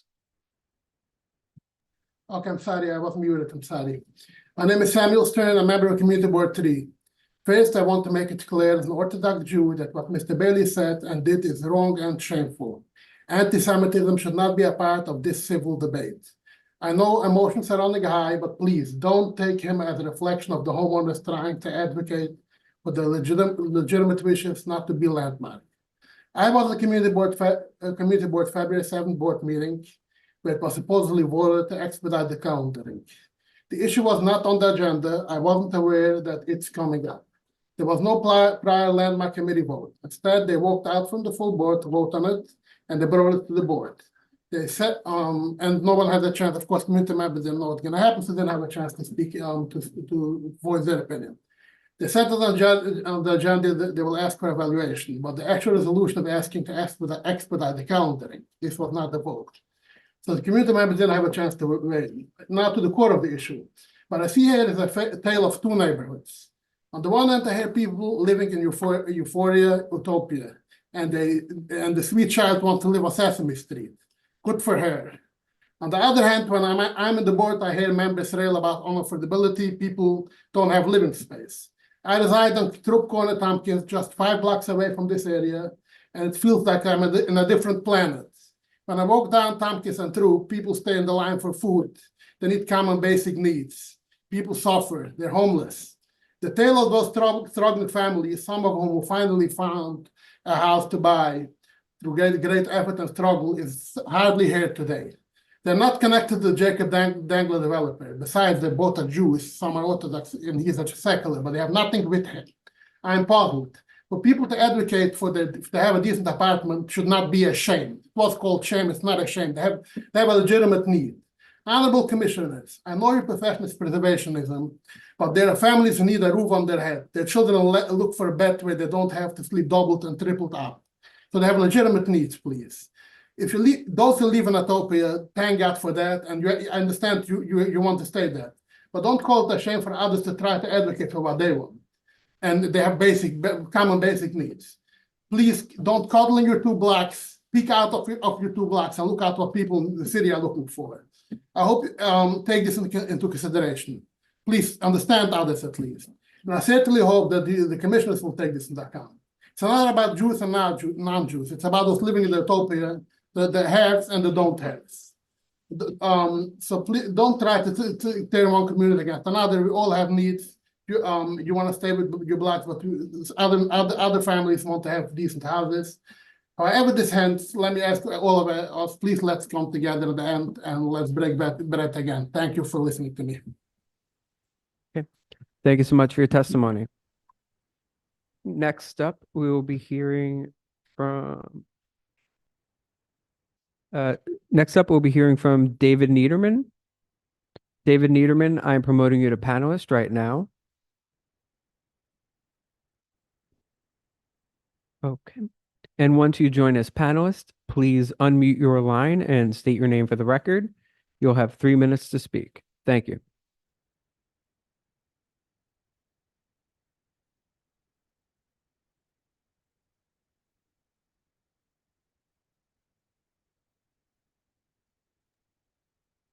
Do you hear me?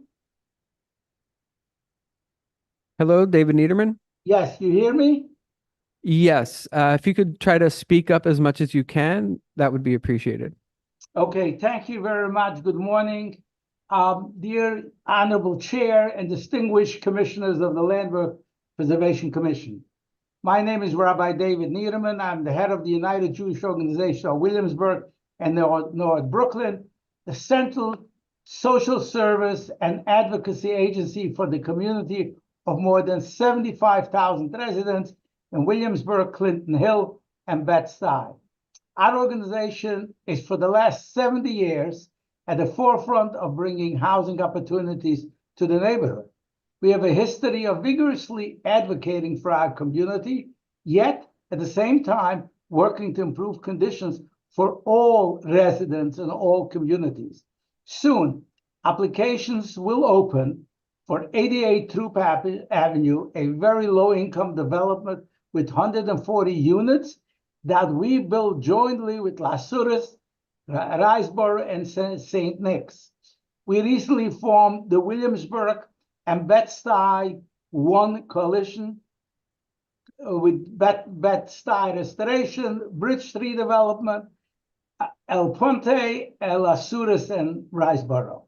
That's why when I saw the unwanted wild accusation this week in the New York Post, I spoke out against it and denounced it, and I echo what Sam Stern has said before. This discussion should be dealt in a family fashion, not accusations for neither side, and indefinitely not invoke this anti-Semitism and all that. We are all entitled for our rights and vigorously advocate for our needs, but we shall not allow the civil process and disagreements to create community divisions. With that said, I'm appealing to you to understand the pain of community members who save their meager earnings to get a mortgage, buy a house, understanding that they will have the right to renovate and expand within the zoning limits when the need arises. And now they find themselves restricted by proposing another layer of a permitting process and delays and the plans for adequate living space for their families curtailed. Please, and I'm talking to everybody, residents and the distinguished commissioner resident, please understand their perspective and don't look at it as something illegitimate or unneighborly. As heading an organization assisting families with their housing and social services needs, I see the need of a living space as the greatest need of all New Yorkers. Hence, I feel housing needs should take precedent over landmarking. I respectfully ask you, Commissioner, to take this into account. Finally, if you decide to go ahead with some form of landmarking, which I respectfully oppose for the aforementioned reasons, I appeal to you that it should be mindful to the housing concerns as well. I'm not an expert, but I am sure it's possible to allow extending the rear of homes while the facade stays as it is. I feel the expansion of housing opportunities is really aligned with the mayor's recent Excuse me, I'm terribly sorry. If you've went over your time, if you could please wrap up your statement. Okay. Aligned with the mayor's city of yes proposal of expediting the housing stock while leaving street side intact. Please give such option due consideration. Thank you very much.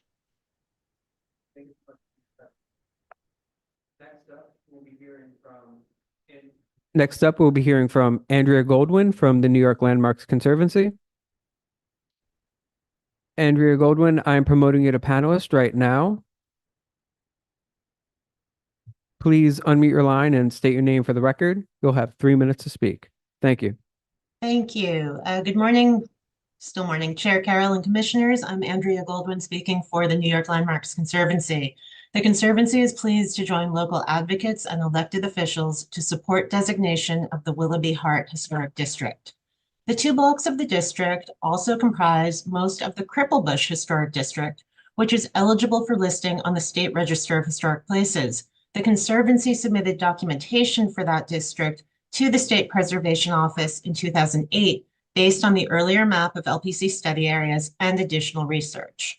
Research from that time noted that these 2 blocks sit just below where the 18th century Cripplebush Road once ran northeast from the hamlet of Bedford to the hamlet of Cripplebush. Lying below and between industrial sections, away from noise and congestion, the district was built as a middle-class residential development between 1865 and 1891. The 2 blocks form consistent streetscapes of masonry row houses in Neo-Grec, Second Empire, and Romanesque Revival styles with attractive decorative details and strong cornice and roof lines. Conservancy staff visited the district last year to document any significant changes from the previous research and found that the buildings still form a cohesive district with a distinct sense of place. The Willoughby-Hart Historic District also well represents Brooklyn and Bedford-Stuyvesant history. With designation, owners and residents would receive the protection of the Landmarks Law. They would also receive guidance on future proposed changes to historic fabric, which helps ensure they're making a good investment in the property. The LPC's research and documentation should prove to be a good stepping stone to National Register listing, which would add the benefit of unlocking this New York State's Historic Homeownership Rehabilitation Tax Credit. We have worked with New Yorkers from all across the city to help take advantage of this generous credit. We thank the Commission for bringing this designation forward and urge you to hold a vote quickly. We will also be happy to discuss the Conservancy's technical and financial assistance programs with building owners. Thank you for the opportunity to express the Conservancy's views. Thank you so much for your testimony. Next up, we'll be hearing from Amelia Martinez. Amelia Martinez, I am promoting you to panelist right now. And once you are promoted, please unmute your line and state your name for the record. You will have 3 minutes to speak. Thank you. Hello, my name is Amelia Martinez. Can you hear me? Yes, we can Okay. hear you. As a current resident, I believe it would be an honor to join the 37 Brooklyn Historic Districts. Preserving this piece of Bedford-Stuyvesant shows an enormous amount of respect for the history of such a beautiful community in Brooklyn. As a third-generation Brooklyn-born and raised resident, I know the impact of gentrification that can have on neighborhoods here. Having watched my family's neighborhoods of Los Sures in Williamsburg and Greenpoint vanish, only to be replaced by new developments pushing out the culture and communities that made them what they were, we are now seeing the same occurrences begin to encroach on the brownstones of Bed-Stuy, witnessing significant architecture decimated and replaced by structures lacking quality and charm. While this may seem like a concern that's just visual, Brooklyn brownstones represent so much more than just a building facade. These distinguished buildings represent a pocket of history, of culture and community. They've housed the likes of jazz, hip hop, politics, and artists, stoops with families spanning generations, and block parties with children playing hopscotch, double dutch, music filling the streets, neighborhoods looking out for each other, celebrating achievements, and mourning losses is what this community is truly about. I believe if actions to preserve the magic of this community are not taken, not protected, like so many other pieces of New York City history will be lost. Now, opposition will tell you there's no need, there's nothing wrong with the way things are going. But contrary to these statements, there are very real concerns. In the last 2 years, from 2022 to 2024, the DOB currently has public record of over 200 reported complaints and 120 reported violations, with multiple violations coming from singular properties, including, but not limited to, stop work orders, gutting, construction, demolitions, expansions from 2 to 3 families to 4 to 6 family homes, extending in backyards, large machinery, dumping debris into neighbors' yards, and excavating so far down into basements that they're risking the structural integrity of foundations, all without permits. By landmarking, there would be an additional level of accountability and safety and respect for neighbors and the rest of the community that is a current, real, prevalent concern. Historical communities have been lost throughout New York City history, replaced by new developments, particularly ones that hold value to Black and Brown communities. From Seneca Village to San Juan Hill, just to name a few, efforts to landmark notable buildings and districts have fallen through the cracks of this committee as well. Famed graffiti 5 Points was in the process of landmarking when its owner illegally whitewashed the artwork in the middle of the night, seemingly devaluing the state. And we all know what happened with Dangler Mansion at 441 Willoughby Avenue. So today I urge the committee to take action swiftly to move forward with landmarking and preserve the Brooklyn history of Hart Street and Willoughby Avenue. Thank you. Thank you so much for your testimony. Next up, we'll be hearing from Dr. Judalise Gomez. Dr. Judalise Gomez, I am promoting you to panelist right now. Okay. And once you are promoted to panelist, please unmute your line and state your name for the record. You'll have 3 minutes to speak.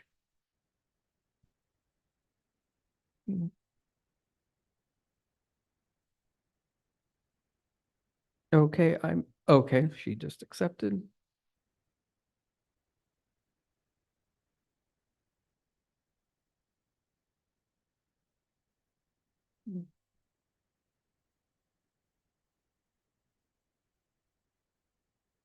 Okay, Dr. Judalise Gomez, are you with us? Okay, I'm having a difficult time promoting her, so we'll be moving to our next participant, that being Christina Conroy from the Victorian Society of New York. Christina Conroy, I'm promoting you to panelist right now. And once you are promoted, please unmute your line and state your name for the record. You'll have 3 minutes to speak. Thank you.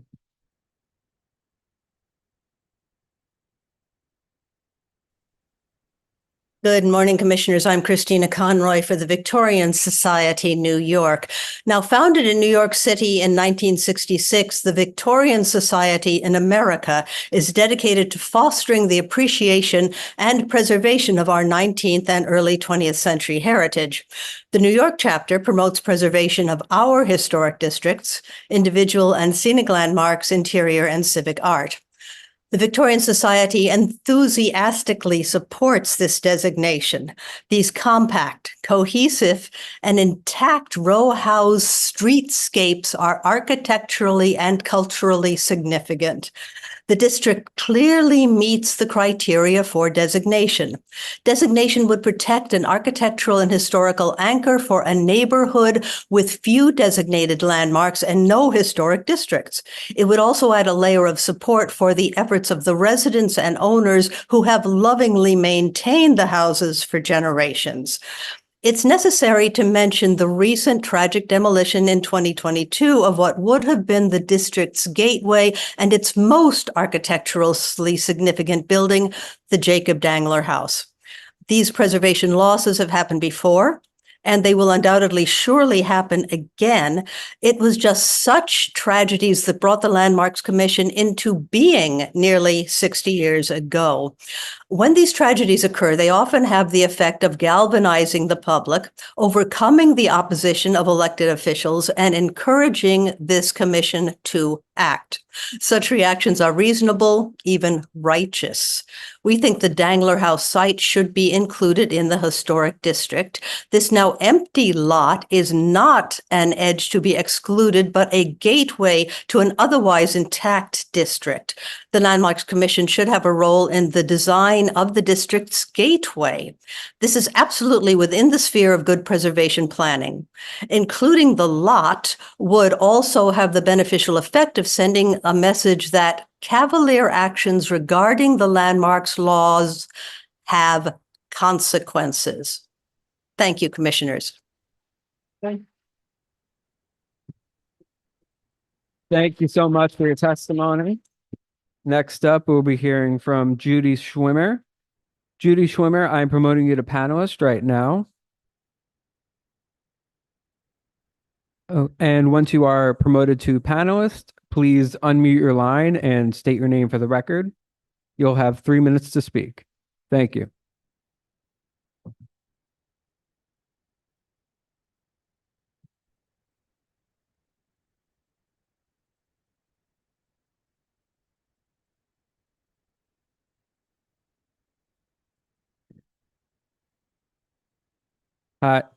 Hi, Judy Schwimmer, are you with us? Sorry, I guess I wasn't unmuted. Can you hear Yes, me now? Yes, we can hear you. Thank you. All right. So thank you all for taking the time to listen. Firstly, please understand that we are approaching a holiday tonight, and many of us that wanted to join were simply unable to do so. Even myself joining on Zoom was a hard call with the kids around. So my name is Judy Schwimmer, and as a homeowner, I strongly oppose the proposed designation for several reasons, which I will address in my allotted time. Landmarking imposes undue restrictions. Landmarking significantly increases the cost of property upkeep. Who will be paying for that upkeep? Who will be paying for the increased insurance costs? Who will be paying for the increased repair costs? This will all fall on homeowners like me, who scraped every dollar to buy a house for one single reason. I want to live with my family comfortably and, yes, in peace with my neighbors. My personal investigation shows no significant historical value to this block compared to many other brownstone line blocks. There are tens of brownstone line blocks in Brooklyn which have not been considered for landmarking. What makes these blocks different than all the others? In my understanding is that this action by the LPC is to account for what happened at the Jacob Dangler Mansion at 441 Willoughby. Along with that, and more importantly, this has been driven by other motives. The group driving designation has openly admitted their intentions. They are trying to prevent specific groups from moving into the blocks. In one of the meetings, the fact was openly addressed. We are using the LPC as a tool to stop you from building, which in simple terms is we are using the LPC as a tool to keep you out. Because yes, we have large families, and yes, we sometimes need modifications and expansions. And with the LPC in place, that makes it kind of impossible to do that. And some of you here before mentioned about sharing a wall and being neighbors. Is it possible that landmarking these properties, by landmarking these properties, you are choosing who your neighbors are and choosing who you want to share a wall with? In my understanding, the LPC has turned into a tool justified in the name of history. In this case, a tool to try to keep citizens like me out of a specific area. I hope that you listen to my voice, and I hope that you will all stand on the right side of history. Thank you so much, all your honorable commissioners, and I do hope you hear my voice. Thank you. Thank you so much for your testimony. Next up, we'll be trying to hear one more time from Dr. Oh no, she's no longer. Next up, we'll be hearing from Kenneth Lewis. Kenneth Lewis, I'm promoting you to panelist right now. So please unmute your line and state your name for the record. You'll have 3 minutes to speak. Thank you. Hello, can you hear me? Yes, we can hear you. Okay, great. I am Reverend Kenneth Lewis. I'm the president of the Willoughby-Nostrand-Marcy Block Association. Although my vice president have given a speech on why we would love to maintain and keep our community, I just wanted to chime in to state when it comes to this process, you know, there has been accusations of our block association and those that are trying to do this as being anti-Semite. I want to make it clear, and especially when it comes to the help that we wish to seek to do this process. During the years, and many years that we've been looking at our community and trying to maintain and keep our community nice, we have called on our elected officials, the elected officials of the past as well as the present. And when we called on them, they showed up. Whether it was because the garbage was not collected, we called on them, they showed up. When we had an overabundance of rats, when we called on them, they showed up. When we had a construction site at the corner with the train station and we had a rat situation there, we called on our elected officials and they showed up. When we were feeding the community, we called on our elected officials and they showed up. When we were giving book bags away, we called on our elected officials and they showed up. When we were honoring the people and the legacy of our block that were in their 90s and some even reaching 100 years old, we called on our elected officials and they showed up. And the reasons why I state that they showed up, because I hear that our elected officials only showed up just because of this topic and they're being accused of being anti-Semite. No, I truly believe that if the people who made the accusations would have been on the block when all these other situations would have came across, they would have seen and they would have said they're here again, not that they just showed up for this purpose. I close on that, on that topic, but however, I represent multiple races, religions, LGBTQ. I'll even go here, young and mature people, as my mother would say. I've been in this community all of my life, and I'm in my 50s. So Fort Greene and Bedford-Stuyvesant has been my community. I've been on this block of Willoughby Avenue as a tenant in terms of in the Jacob Dandler building at the time since the early 1990s. That being said, on this community, although we lost our building, the Jacob Dandler, which brought people to the block, we still have an opportunity to save the rest of the community. Landmarking these two blocks will keep the community intact. Our community, so diverse, we love our neighbors, we care for each other, we take care of our community. And because of these things, we want to see our history preserved. The history of 441 is no longer there. However, the history of Willoughby Avenue and Hart Street still exists. And if the Landmark Committee chooses to, I hope that the other accusations are not held as a position or to consider, but I hope you consider what the majority of the community wants. And we want to see our community preserved and landmarked so that as we did with our seniors and we kept their legacy, that our children will keep our legacy. I close and I thank the LPC. I thank our elected officials. I thank the community board. I thank all the organizations that have showed up here to say it's been over 32 years. You have not done your job thus far, LPC, and I appreciate if you take this time right here to consider this Thank you as so an much. opportunity to do your job and landmark Willoughby and Hart. Thank you. Be blessed. Thank you so much for your testimony. Next up, we'll be hearing from Dr. Judalise Gomez.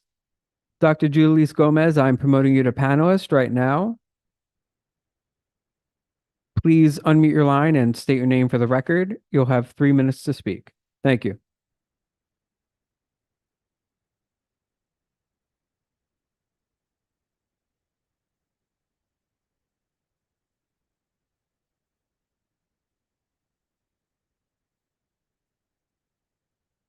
Hello, Dr. Judalise Gomez.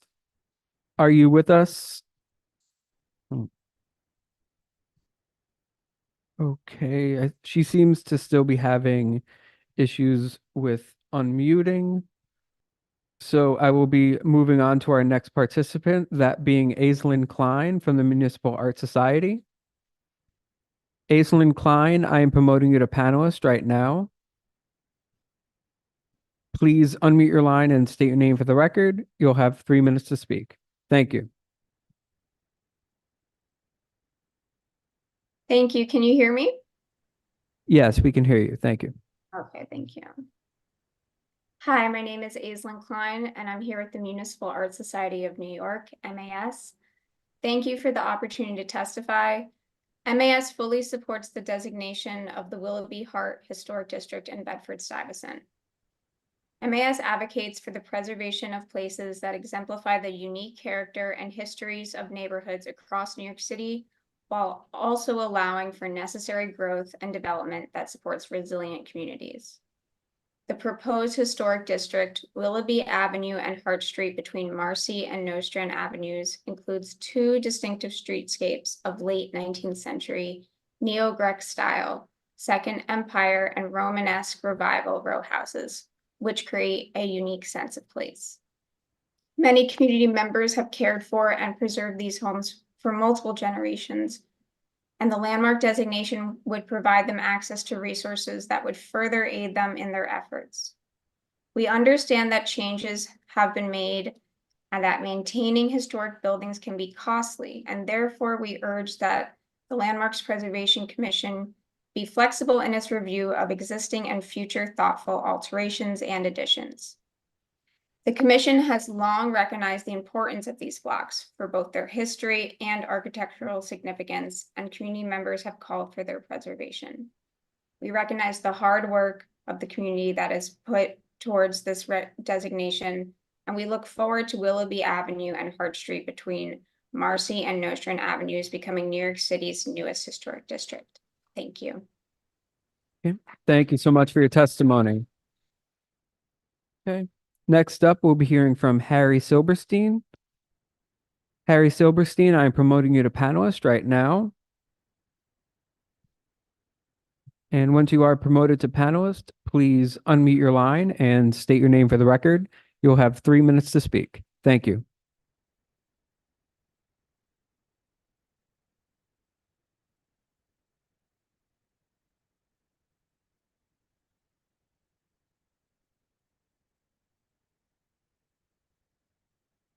Hello, Harry Silberstein, are you with us? Are you able to unmute your line? Oh, thank you. Hi, can you hear me? Yes, we can hear you. So yesterday we woke up and saw signs on Willoughby and Hart that we should save the Black homeowners. That means that we don't want Jewish people buying homes in the area. This is huge discrimination and anti-Semitism. So everyone wants to have nice brownstones, and that's how it was for the last 100 years. No one changed any brownstone facade, and no one has any intention of doing it. Everyone wants to keep it nice, but we do not need an additional government agency to enforce it. We can do it ourselves, and that's the best proof is that that's how it stayed the last 100 years. No one changed any of the facades. Everyone who bought only made it nicer. And that's how we all want it should stay, but we do not need, and we strongly oppose the landmarking our blocks. Most of the homeowners oppose it, and the majority of people in favor are tenants or just people from the area, not homeowners. This is going to be a big problem for homeowners. It's going to cost us a lot of money to maintain the landmarking. Therefore, we strongly oppose it, and we ask the LPC to hear our voice, especially since it's holidays the next coming days and a lot of us couldn't attend. So we ask you to please postpone it and get to hear more of the voices who are opposing it. Thank you. Thank you so much for your testimony. Next up, we'll be hearing from Gabrielle Woodward. Gabrielle Woodward, I am promoting you to panelist right now.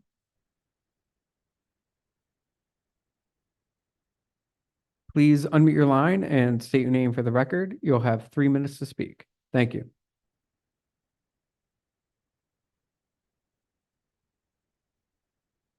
Hello, can you hear me?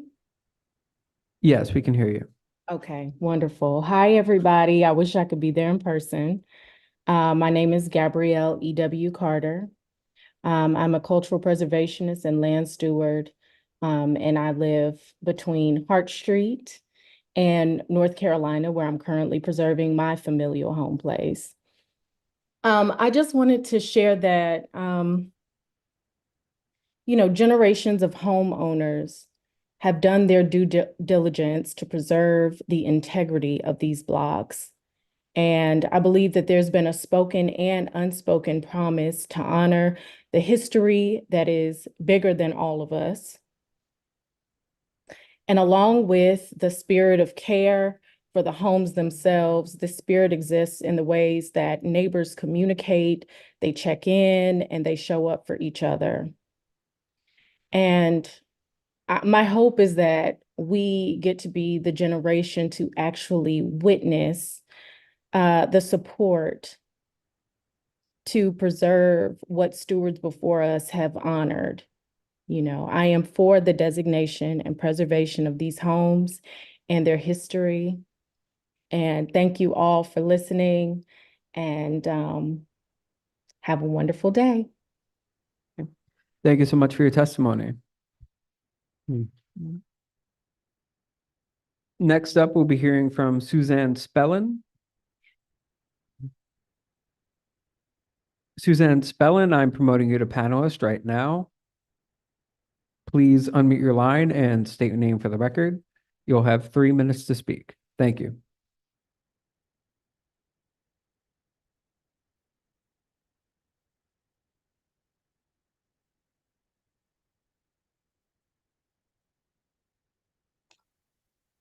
Okay, can you hear me? Yes, we can hear you. Okay, great, thank you. Good morning, commissioners and guests. I'm Suzanne Spellin, a writer and architectural historian specializing in Central Brooklyn.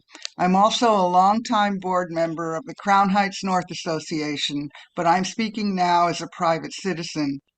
The Callender and Willoughby-Hart District contains 2 remaining intact blocks of quintessential Brooklyn brownstones. Although they were developed by different owners at different times and vary in height and pattern and style, they maintain that unique sense of place that is part and parcel of landmark status. Bedford-Stuyvesant has the largest number of neo-Grec brownstones in New York City, built to house the people of a growing city. They were the ideal speculative houses. They could be easily adapted into the lots, made wider or narrower, taller or shorter as needed, without sacrificing the desired pleasing aesthetics. Those aesthetic features included the signature incised brownstone detailing with geometric and floral patterns mirroring the East Lake style of interior decoration, which was extremely popular during this period. This area was home to many German immigrants when first developed, middle-class people who owned and worked in grocery businesses, breweries, manufacturing, and provisions. Jacob Dangler, whose mansion on the corner of Nostrand and Willoughby was an example of the success of their endeavors. The wanton destruction of his mansion for an empty lot was a call for vigilance in neighborhoods everywhere, especially here. These blocks have a fine history. For example, Dr. Anna E. King lived at 494 Willoughby in the teens. She was a celebrated medical doctor, one of the few female doctors practicing in Brooklyn at the time. She was also active in women's suffrage. She's best known as one of the best alienists in New York. Today, she would be known as a psychiatrist. She testified in courts throughout the city as an expert on the minds of criminals and the reasons why they did what they did. As the 20th century progressed, the demographics of the neighborhood changed.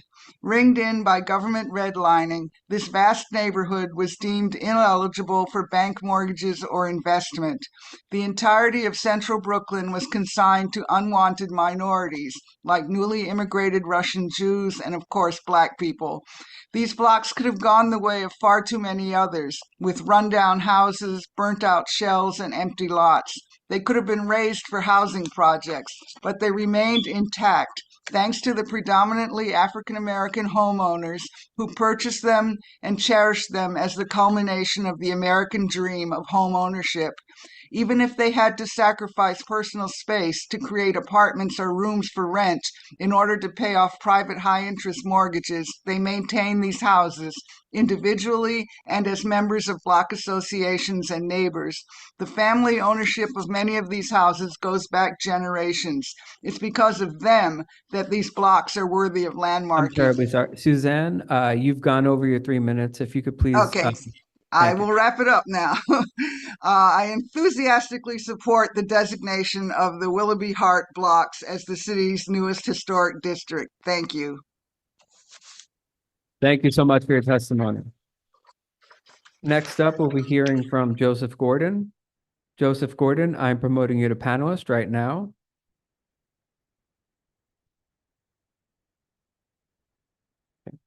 Please unmute your line and state your name for the record. You'll have 3 minutes to speak. Thank you.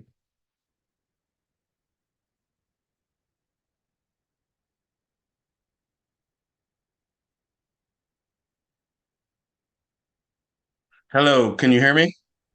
Yes, we can hear you. Good morning. I am gonna represent within the 3 minutes here, my wife, Paula Lipoy, and myself. She had to leave the meeting because she had a meeting for her job. I'd like to start by saying thank you very much to the Landmark and Preservation Committee and all of the community members and neighborhood members of Willoughby and Hart Street who have presented this morning. Dear LPC staff, good day. My name is Paula Lipoy, and I am a member of the Willoughby-Nostrand Myrtle Block Association and a resident of the Willoughby-Hart Historic District under review. I reside at 493 Willoughby Avenue. First, I'd like to thank the LPC staff and commission who have helped landmark and advocates get to this stage of the process. It has not been without tremendous effort, vigilance, and a fair amount of heartache. The brownstone in which I reside with my family was purchased by my great-uncle William Clark in 1953, 71 years ago.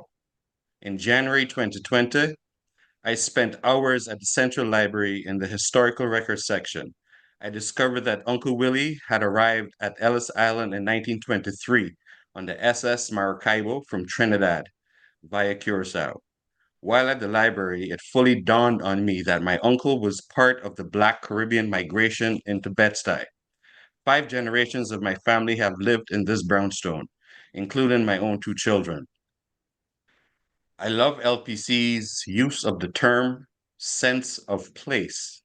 Our home, our legacy, has given so many generations of family, friends, and visitors just that.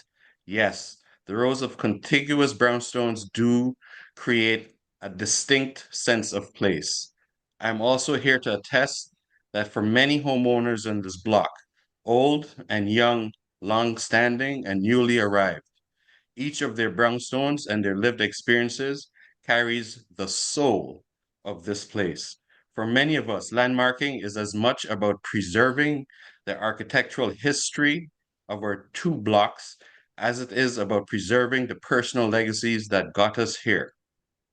In the fall of last year, a friend invited me to visit the Armour Steiner Octagon House, built in 1972 in Irvington, New York. As we toured, I listened intently to the history of multiple owners, poor upkeep, and eventual restoration. I couldn't stop taking pictures because I was struck at how much of my own home, circa 1873, I saw in this landmark. The staircases, doors, moldings, light fixtures, and furniture. I came back energized to be part of preserving our own piece of New York history. I'm acutely aware that we are at a repeat moment in time. The pressure from those opposed to landmarking feels intense and threatening, similar to our efforts to save the Dangler Mansion. I plead with you today for our outcome to be different and prove that the power of our collective voices can protect our historic blocks and create long-lasting change. Sincerely, Paula Lipue. I would like to end by saying I second the sentiments of my wife's support for landmarking Willoughby and Hart. Thank you very much for your time. Thank you so much for your testimony. Okay, next up, we will be hearing from Ayana H. Ayana H., I am promoting you to panelist right now. Please unmute your line and state your name for the record. You'll have 3 minutes to speak. Thank you. Good morning, everyone. I'm Ayana Hull, and I am a fourth-generation legacy on Hart Street. My great-grandmother bought 44 Hart Street so that her legacy could be solidified and located no matter where we decided to wander. My grandmother has gone on and passed, and everyone on this block still calls me Alma and Jackie's granddaughter. Our sense of family on Hart Street is one of a kind. Before my grandmother passed away, she told me to take care of Noelle. Make sure Noelle gets everything the other kids get. Who's Noelle, right? She's only our neighbor, who has undeniably became a little sister to me. Speaking of Noelle, I couldn't find my dog yesterday for 4 hours. She was over at Noelle's house. A true family. I'm absolutely for landmarking our block because that's what our ancestors were fighting for.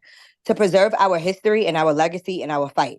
If you don't landmark the block, my children and their children will never know the history of the brick soiled into their legacy. Expanding or changing any part of our homes would be taking away our history and our value. The foundation of these homes are built into my journey. Altering them will only devalue our history. The sun shining on Hart Street brighter than all of the other blocks always gives us a little bit of extra time before the street lights come on. That is what truly makes this block special. In closing, the thought of cultural groups coming in and adding value to our community actually excites me. What doesn't excite me is the threats, the harassment, and the forced nature I have personally been subject to. Thank you guys so much for having us today. Thank you so much for your testimony. Okay. Next up, we'll be hearing from Rebecca Colbert. Rebecca Colbert, I am promoting you to panelist right now. Please unmute your line and state your name for the record. You'll have 3 minutes to speak. Thank you. All right. Thank you so much. Hi, my name is Rebecca Colbert. I am an urban planning student and a resident in CB6. I live in Park Slope, which is one of the largest landmark districts, if not the largest landmark district in the city. I just wanted to speak in support of landmarking these 2 blocks. I believe, I also wanted to speak as a Jewish resident opposed to the statements of those claiming that this is anti-Semitic. And I want to allow this community to be able to utilize the tools that LPC makes possible in preserving their architectural and cultural legacy, and to not utilize the fact that this has been used as a tool of inequity in the past to not prevent them from using this as a tool going forward. I'll just keep this brief. I am in favor, and I'll see the rest of my time. Thank you. Okay, thank you so much for your testimony. Next up, we'll be hearing from Andrew Jones. Andrew Jones, I am promoting you to panelist. Please unmute your line and state your name for the record. You'll have 3 minutes to speak. Thank you. Thank you very much. I'm Andrew Jones. I'm a journalist here in Bed-Stuy and also a lifelong Bed-Stuy native. And just a few things I wanted to address real quick is the conversation from some individuals claiming that there may be some anti-Semitism in the land just because of wanting landmark status for a major part of this neighborhood. And it's something that is just really unfounded in regards to not only the inclusion of this community, but also just in regards to this community's history in general. And it's something that, at the very, very least, has examples of some gaslighting that we are seeing that are quite problematic for trying to paint this community as something that it is not. This community has been dealing with so many years of not having the full maybe respect before the last 15, 20 years, before even the Bloomberg administration thought about redlining in order to have the community be valued from the outside. But make no mistake, for generations, there have been many families here that have been proud to be Bedford-Stuyvesant residents. And in particular, the Willoughby-Hart block has been one of those exemplary blocks for our community, with tremendous block parties, tremendous community engagement and interaction. And of course, the Daimler building before it was unfortunately deconstructed.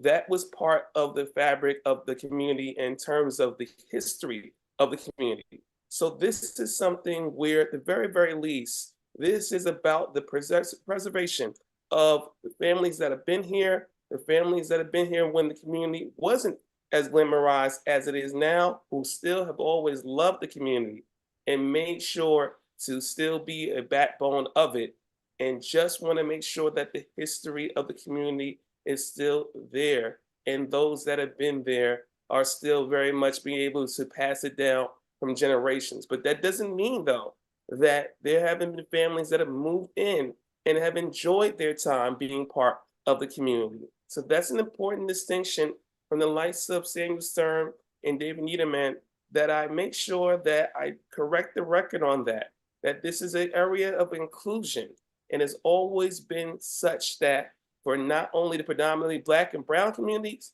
but also those that are part of it that have moved here in the last 15 to 20 years, who have enjoyed being part of not only Willoughby-Hart on that wonderful block, but also in the streets adjacent towards it, where I'm at 2 blocks away. Thank you for listening to what I have to say, and may you all have a great day and hopefully endorse the wonderful landmark status of the Willoughby-Hart Historical District. Thank you. Okay. Thank you so much for your testimony. Next up, we'll be hearing from Solomon. Solomon, I am promoting you to panelist right now. Please unmute your line and state your name for the record. You'll have 3 minutes to speak. Thank you. Hi, can you hear me? Yes, we can hear you. Hi, my name is Solomon Altman from 479 Willoughby Avenue, owner. We heard from a lot of activists, tenants, journalists that will not suffer any of the consequences that's going to come along with the landmarking. I want to talk as an owner. I bought this property already 2 years ago, and I'm building already 2 years, and I'm still not finished because of what someone said before, that there's 200 complaints on the block by the DOB. I have already, probably of the 265 is probably for me, and I'm fully permitted. I would love to think that this has anything to do with history, but I don't think there's any history on this block. There's nothing historic on the block, and they want to make it an historic district. The only thing that there's on the block is that they don't want to preserve the past, but they want to control the future. So I am fully opposing the landmark, and by landmarking the block, even though maybe the corner was supposed to be a landmark, this will not bring back the mansion that was there. And it's not our fault that the LPC didn't act on that thing, and we should now have to suffer because of that. And that's basically it, and I'm fully opposing it. Thank you very much. Thank you so much for your testimony. Next up, we'll be hearing from Omar Walker. Omar Walker, I'm promoting you to panelist right now. Okay. And once you are a panelist, please unmute your line and state your name for the record. You'll have 3 minutes to speak. Thank you. All right. I'm sorry for all the background noise, everyone. Just got off the train, but I will read you my testimony. As you all are aware, Bedford-Stuyvesant is one of the largest contiguous neighborhoods composed of thousands of unprotected, historically significant homes. This neighborhood has been far too long overlooked by the commission when compared to affluently white neighborhoods. Countless studies have been done by the commission, Andrew Dolkart, and many others. It was agreed that this community was worth protecting in the 80s, 90s, 2000s, and yet no action has been taken. This is a failure of the commission that must be acknowledged and aggressively corrected going forward. This community has had such a rich history with worth protecting, which is representative of various cultures over the past years, particularly the Caribbean families who have been faithful stewards of these homes for the past 80 years plus. Out of the 150 years of their existence, I am proud to be part of that lineage. My family has lived here 83 of those years.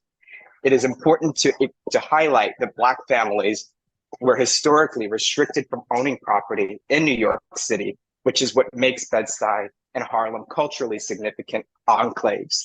As an architect, professor of architecture, and a longstanding member of this community, it is my belief that our history as Black Americans, our culture and history should be protected and valued equally as white and Jewish neighbors on the Upper East and West Side, Park Slope, Fort Greene, the list goes on. Looking at much older cities like Rome, Paris, London, Porto, etc., there is a great successful effort in preserving the architecture. Why? Because our architecture is the corporealization of our shared history as a society. People come from all over the world to see the real New York City. We are a major part of that, not fly-by-night glass towers. Our cities are attractive. Old cities are attractive and marketable and have unique and special culture that extends far beyond just the facade. Other countries have a structure of blanket landmark protection for buildings from a certain period. We really need to catch up with this. Landmarking does not prevent the progress and or growth, but instead actually spurs the opposite, which looking at older districts in our city, you can see the results of this. The act of not protecting this community is an act of erasure of Black people and their significant contributions to this country.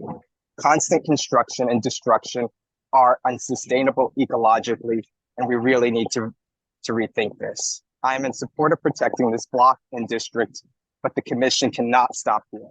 This process to achieve landmarking status currently set up takes too many years to accomplish and has been fundamentally racially biased, which has stifled this community. This is unacceptable given the amount of research previously done decades ago. I'm terribly sorry.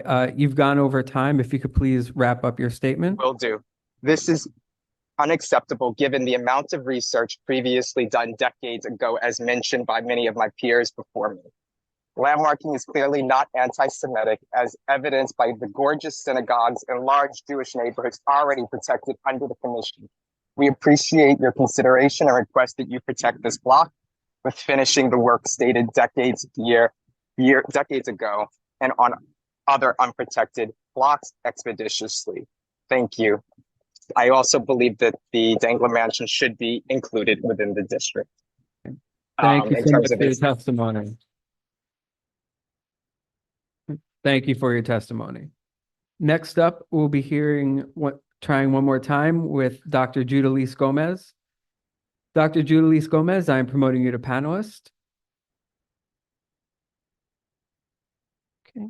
Once you are available, please unmute your line and state your name for the record. You'll have 3 minutes to speak. Thank you. Yes, hi. Can you all hear me? Yes, we can hear you. Oh, thank you so much. Thank you so much for your patience and for coming back around probably 3 times now. My name is Judalise Gomez, Dr. Judalise Gomez. I'm a psychologist and I'm a resident of Willoughby Avenue. A lot of what I've been thinking has been already mentioned, but I do want to reiterate a couple of points that my neighbors have already shared. I vote in favor of the move to designate both Willoughby and Hart as historic landmarks. And I join my neighbors in vehemently rejecting the advocacy to preserve the Jewish and Black cultural history of Willoughby Avenue and Hart Avenues and Hart Street as anti-Semitism. This is not anti-Semitism. Much like in 2020, there was strong advocacy for Black Lives Matter. There was a counter movement equating the call for Black lives as a call anti-white lives. This is not the case. This is a false equivalency. As a psychologist, I see this very clearly. This is not an us versus them issue. This is an us issue. The LPC has shown in their presentation at our community meetings and here today that there is a deep historical history here to preserve. It is both a Jewish history, it is and a Black American history. This is what we're calling to preserve. Preserving this dual important history is a benefit to all of us. I moved to this area and I love my block because of the sense of culture, because of the sense of community. There are a lot of elders on my block that I have met. Every time I come home from work, I stop and I chat with them. This is what we're calling for. We're calling for community, we're calling for safety, we're calling for dignity, and we're calling for the preservation of our cultural legacy, as has already been mentioned. And again, I state this is not an anti-Semitism issue. Calling it anti-Semitism is deeply disrespectful to Jewish history itself, which is the irony in all of this. Thank you all very much. And I look forward to a general vote in favor of this movement. Thank you so much for your testimony. Okay. Next up, we'll be hearing from Joel K. Joel K., I am promoting you to panelist right now. Okay. Please unmute your line and state your name for the record. You'll have 3 minutes to speak. Thank you.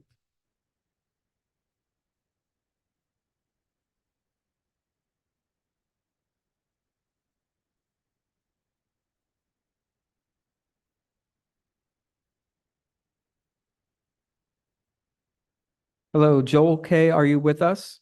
Yes. Do you hear me? Yes, we can hear you. If you could please state your name for the record, you can start your testimony. My name is Joel Kraus, owner of 57 Hart Street. I would like to oppose the landmark. I believe that it has other motivations than just landmarking. Why wouldn't you go down a couple of blocks like Green Avenue, Gates Avenue, picking this block? There is a reason for picking this block, and I would just like to oppose the landmark. Thank you. Okay. Thank you so much for your testimony. Okay. I see a hand raised from a phone number 718, and the final 3 numbers are 299. I'm going to allow you to talk now. Please unmute your line and state your name for the record. You'll have 3 minutes to speak. Thank you.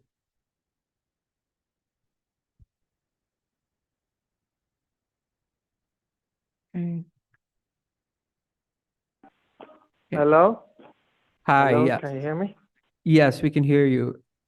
If you could please speak up and state your name for the record, you could begin your testimony. Yes, hi. My name is Jacob Schwimmer. I'm a homeowner on 461 Willoughby Avenue, a longtime resident of Brooklyn since my childhood. I do want to express my testimony that I do oppose the landmarking. There's a lot of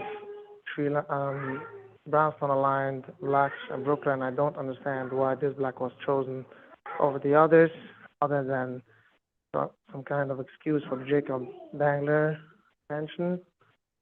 Landmarking this block would put a highly burden on me and my family to upkeep my house according to the landmark regulations. I'm asking the commission to please understand us, homeowners who oppose the landmarking. Thank you. Okay.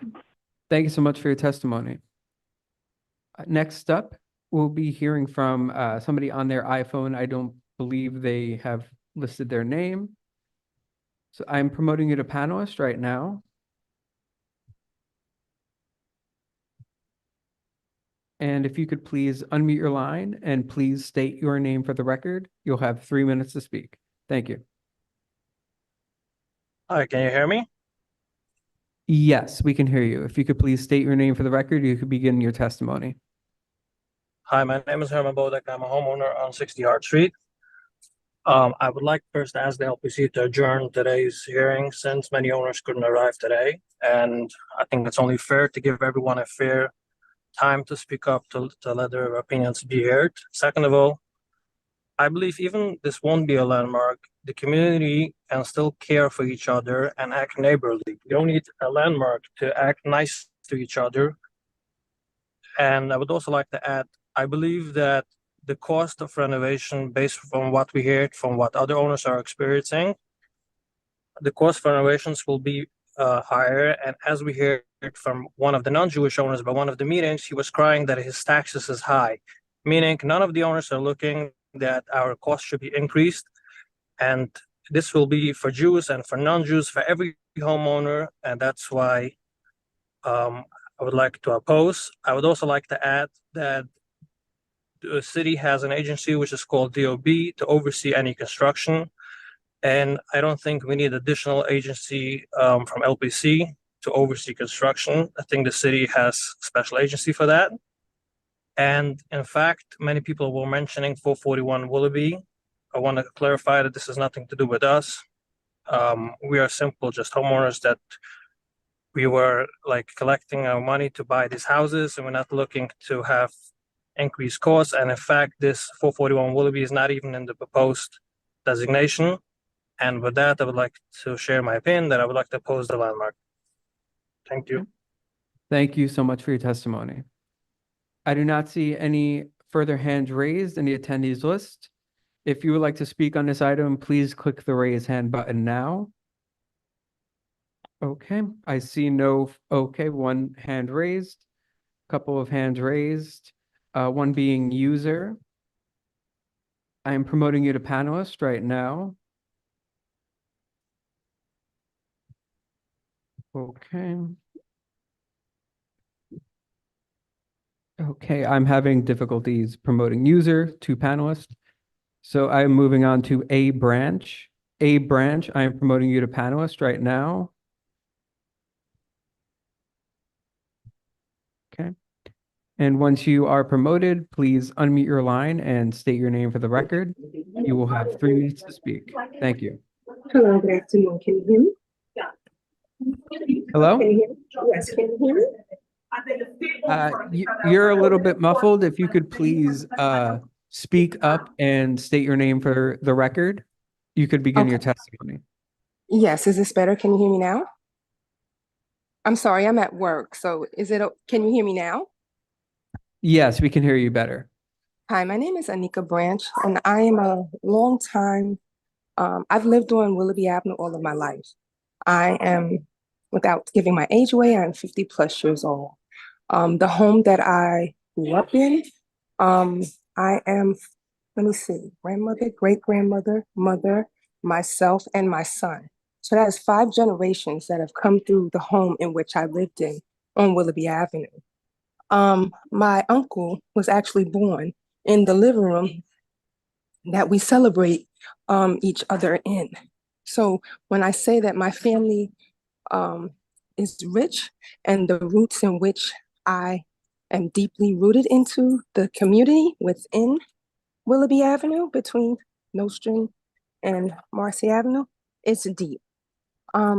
It's heartbreaking to hear some of the negativity that has been said in regard to the block that I have grown up on, that my son is now growing up on, and he's an adult. I'd like to clear the record to state that since I have been on the block as a longtime resident, I've never seen anything whereas we weren't welcoming or inviting to whomever or whoever came to join us on the block, whether they came to live on the block or if they were coming to visit our block. It's always been welcoming. It's always been family oriented, and it's always been etched in our memories, whether it was barbecues, whether it was block parties, birthday parties, whatever we had going on at that time. I stand to have it where we can have our blocks landmarked so we can preserve the rich history that has been there, and we'd like to see it continue and stay there within the community. There are people that have left the block that come back to visit, and they come back and it's good to see the new neighbors, but they're also excited to see the neighbors that have lived there and grown up there return to come back to see us. Again, I'm a longtime member of the block. I've been there all of my life. So much so that I was excited to be able to have my son so he can grow up on the block in which I lived on, I should say. It's tree lined. It is definitely something when we look at our pictures of old Brooklyn, I still see remnants of it. So I'm asking that you please landmark my block along with with Hart Street between Marcy and Nostrand Avenue. Thank you so much for your time. Okay, thank you so much for your testimony. Next up, we'll be hearing from Lady Ophir. Lady Ophir, I'm promoting you to panelist right now. Please unmute your line and state your name for the record. You'll have 3 minutes to speak. Thank you.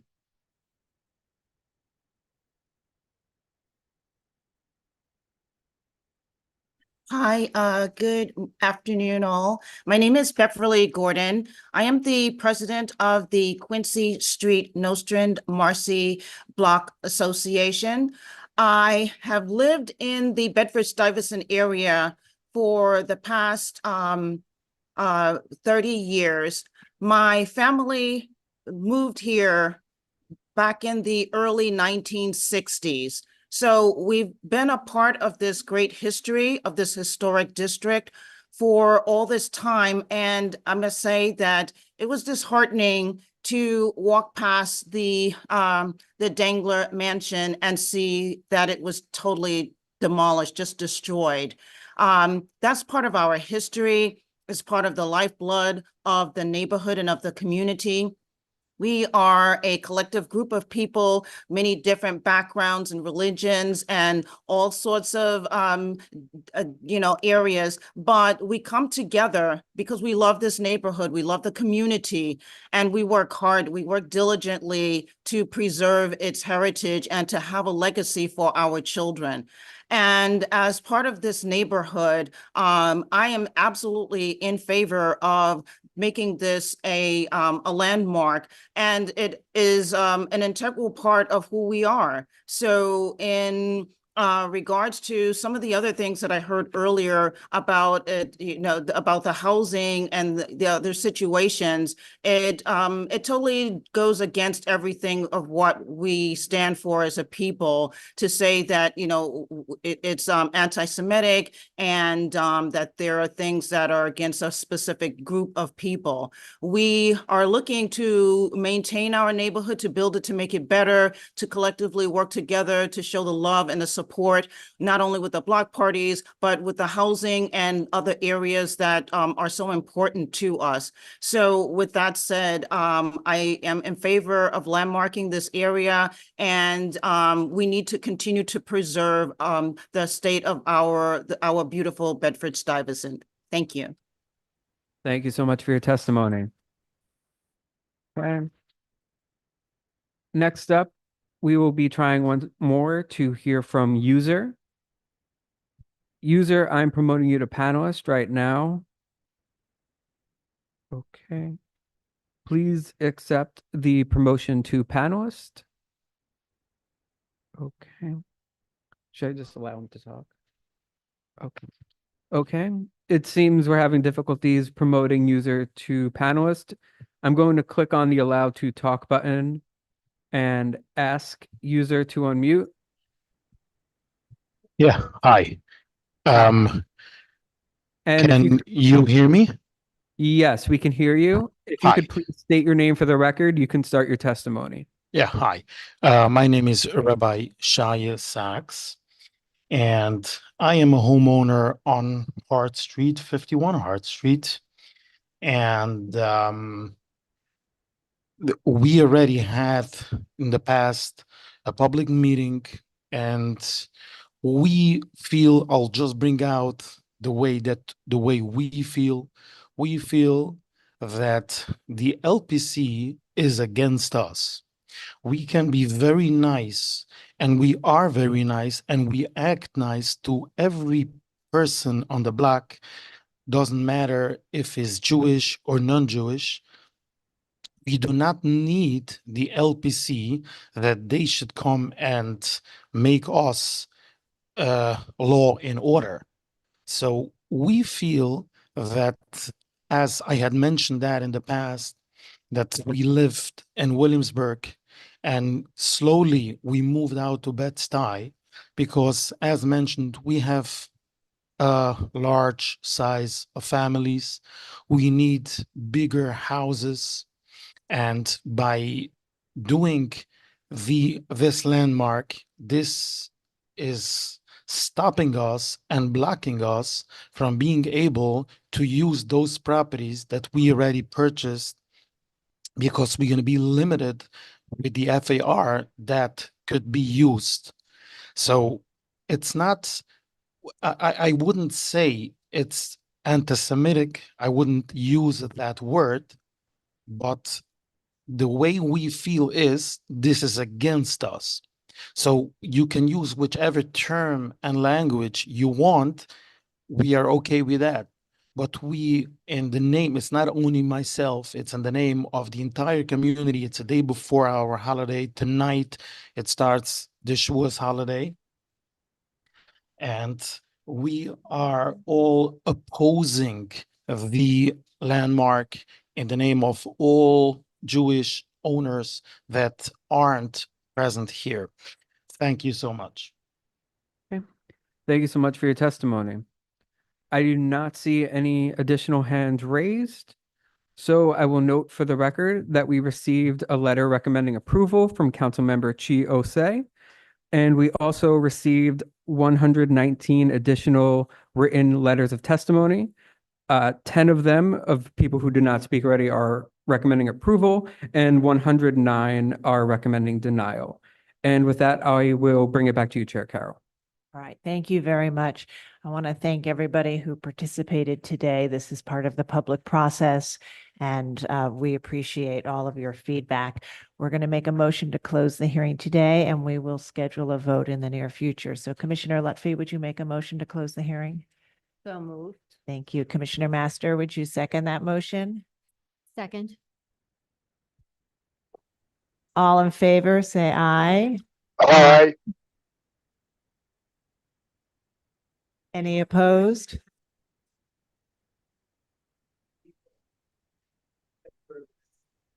All right.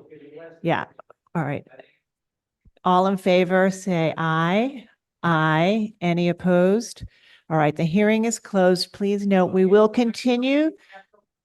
We will continue to welcome written testimony up until such a time that the vote is scheduled.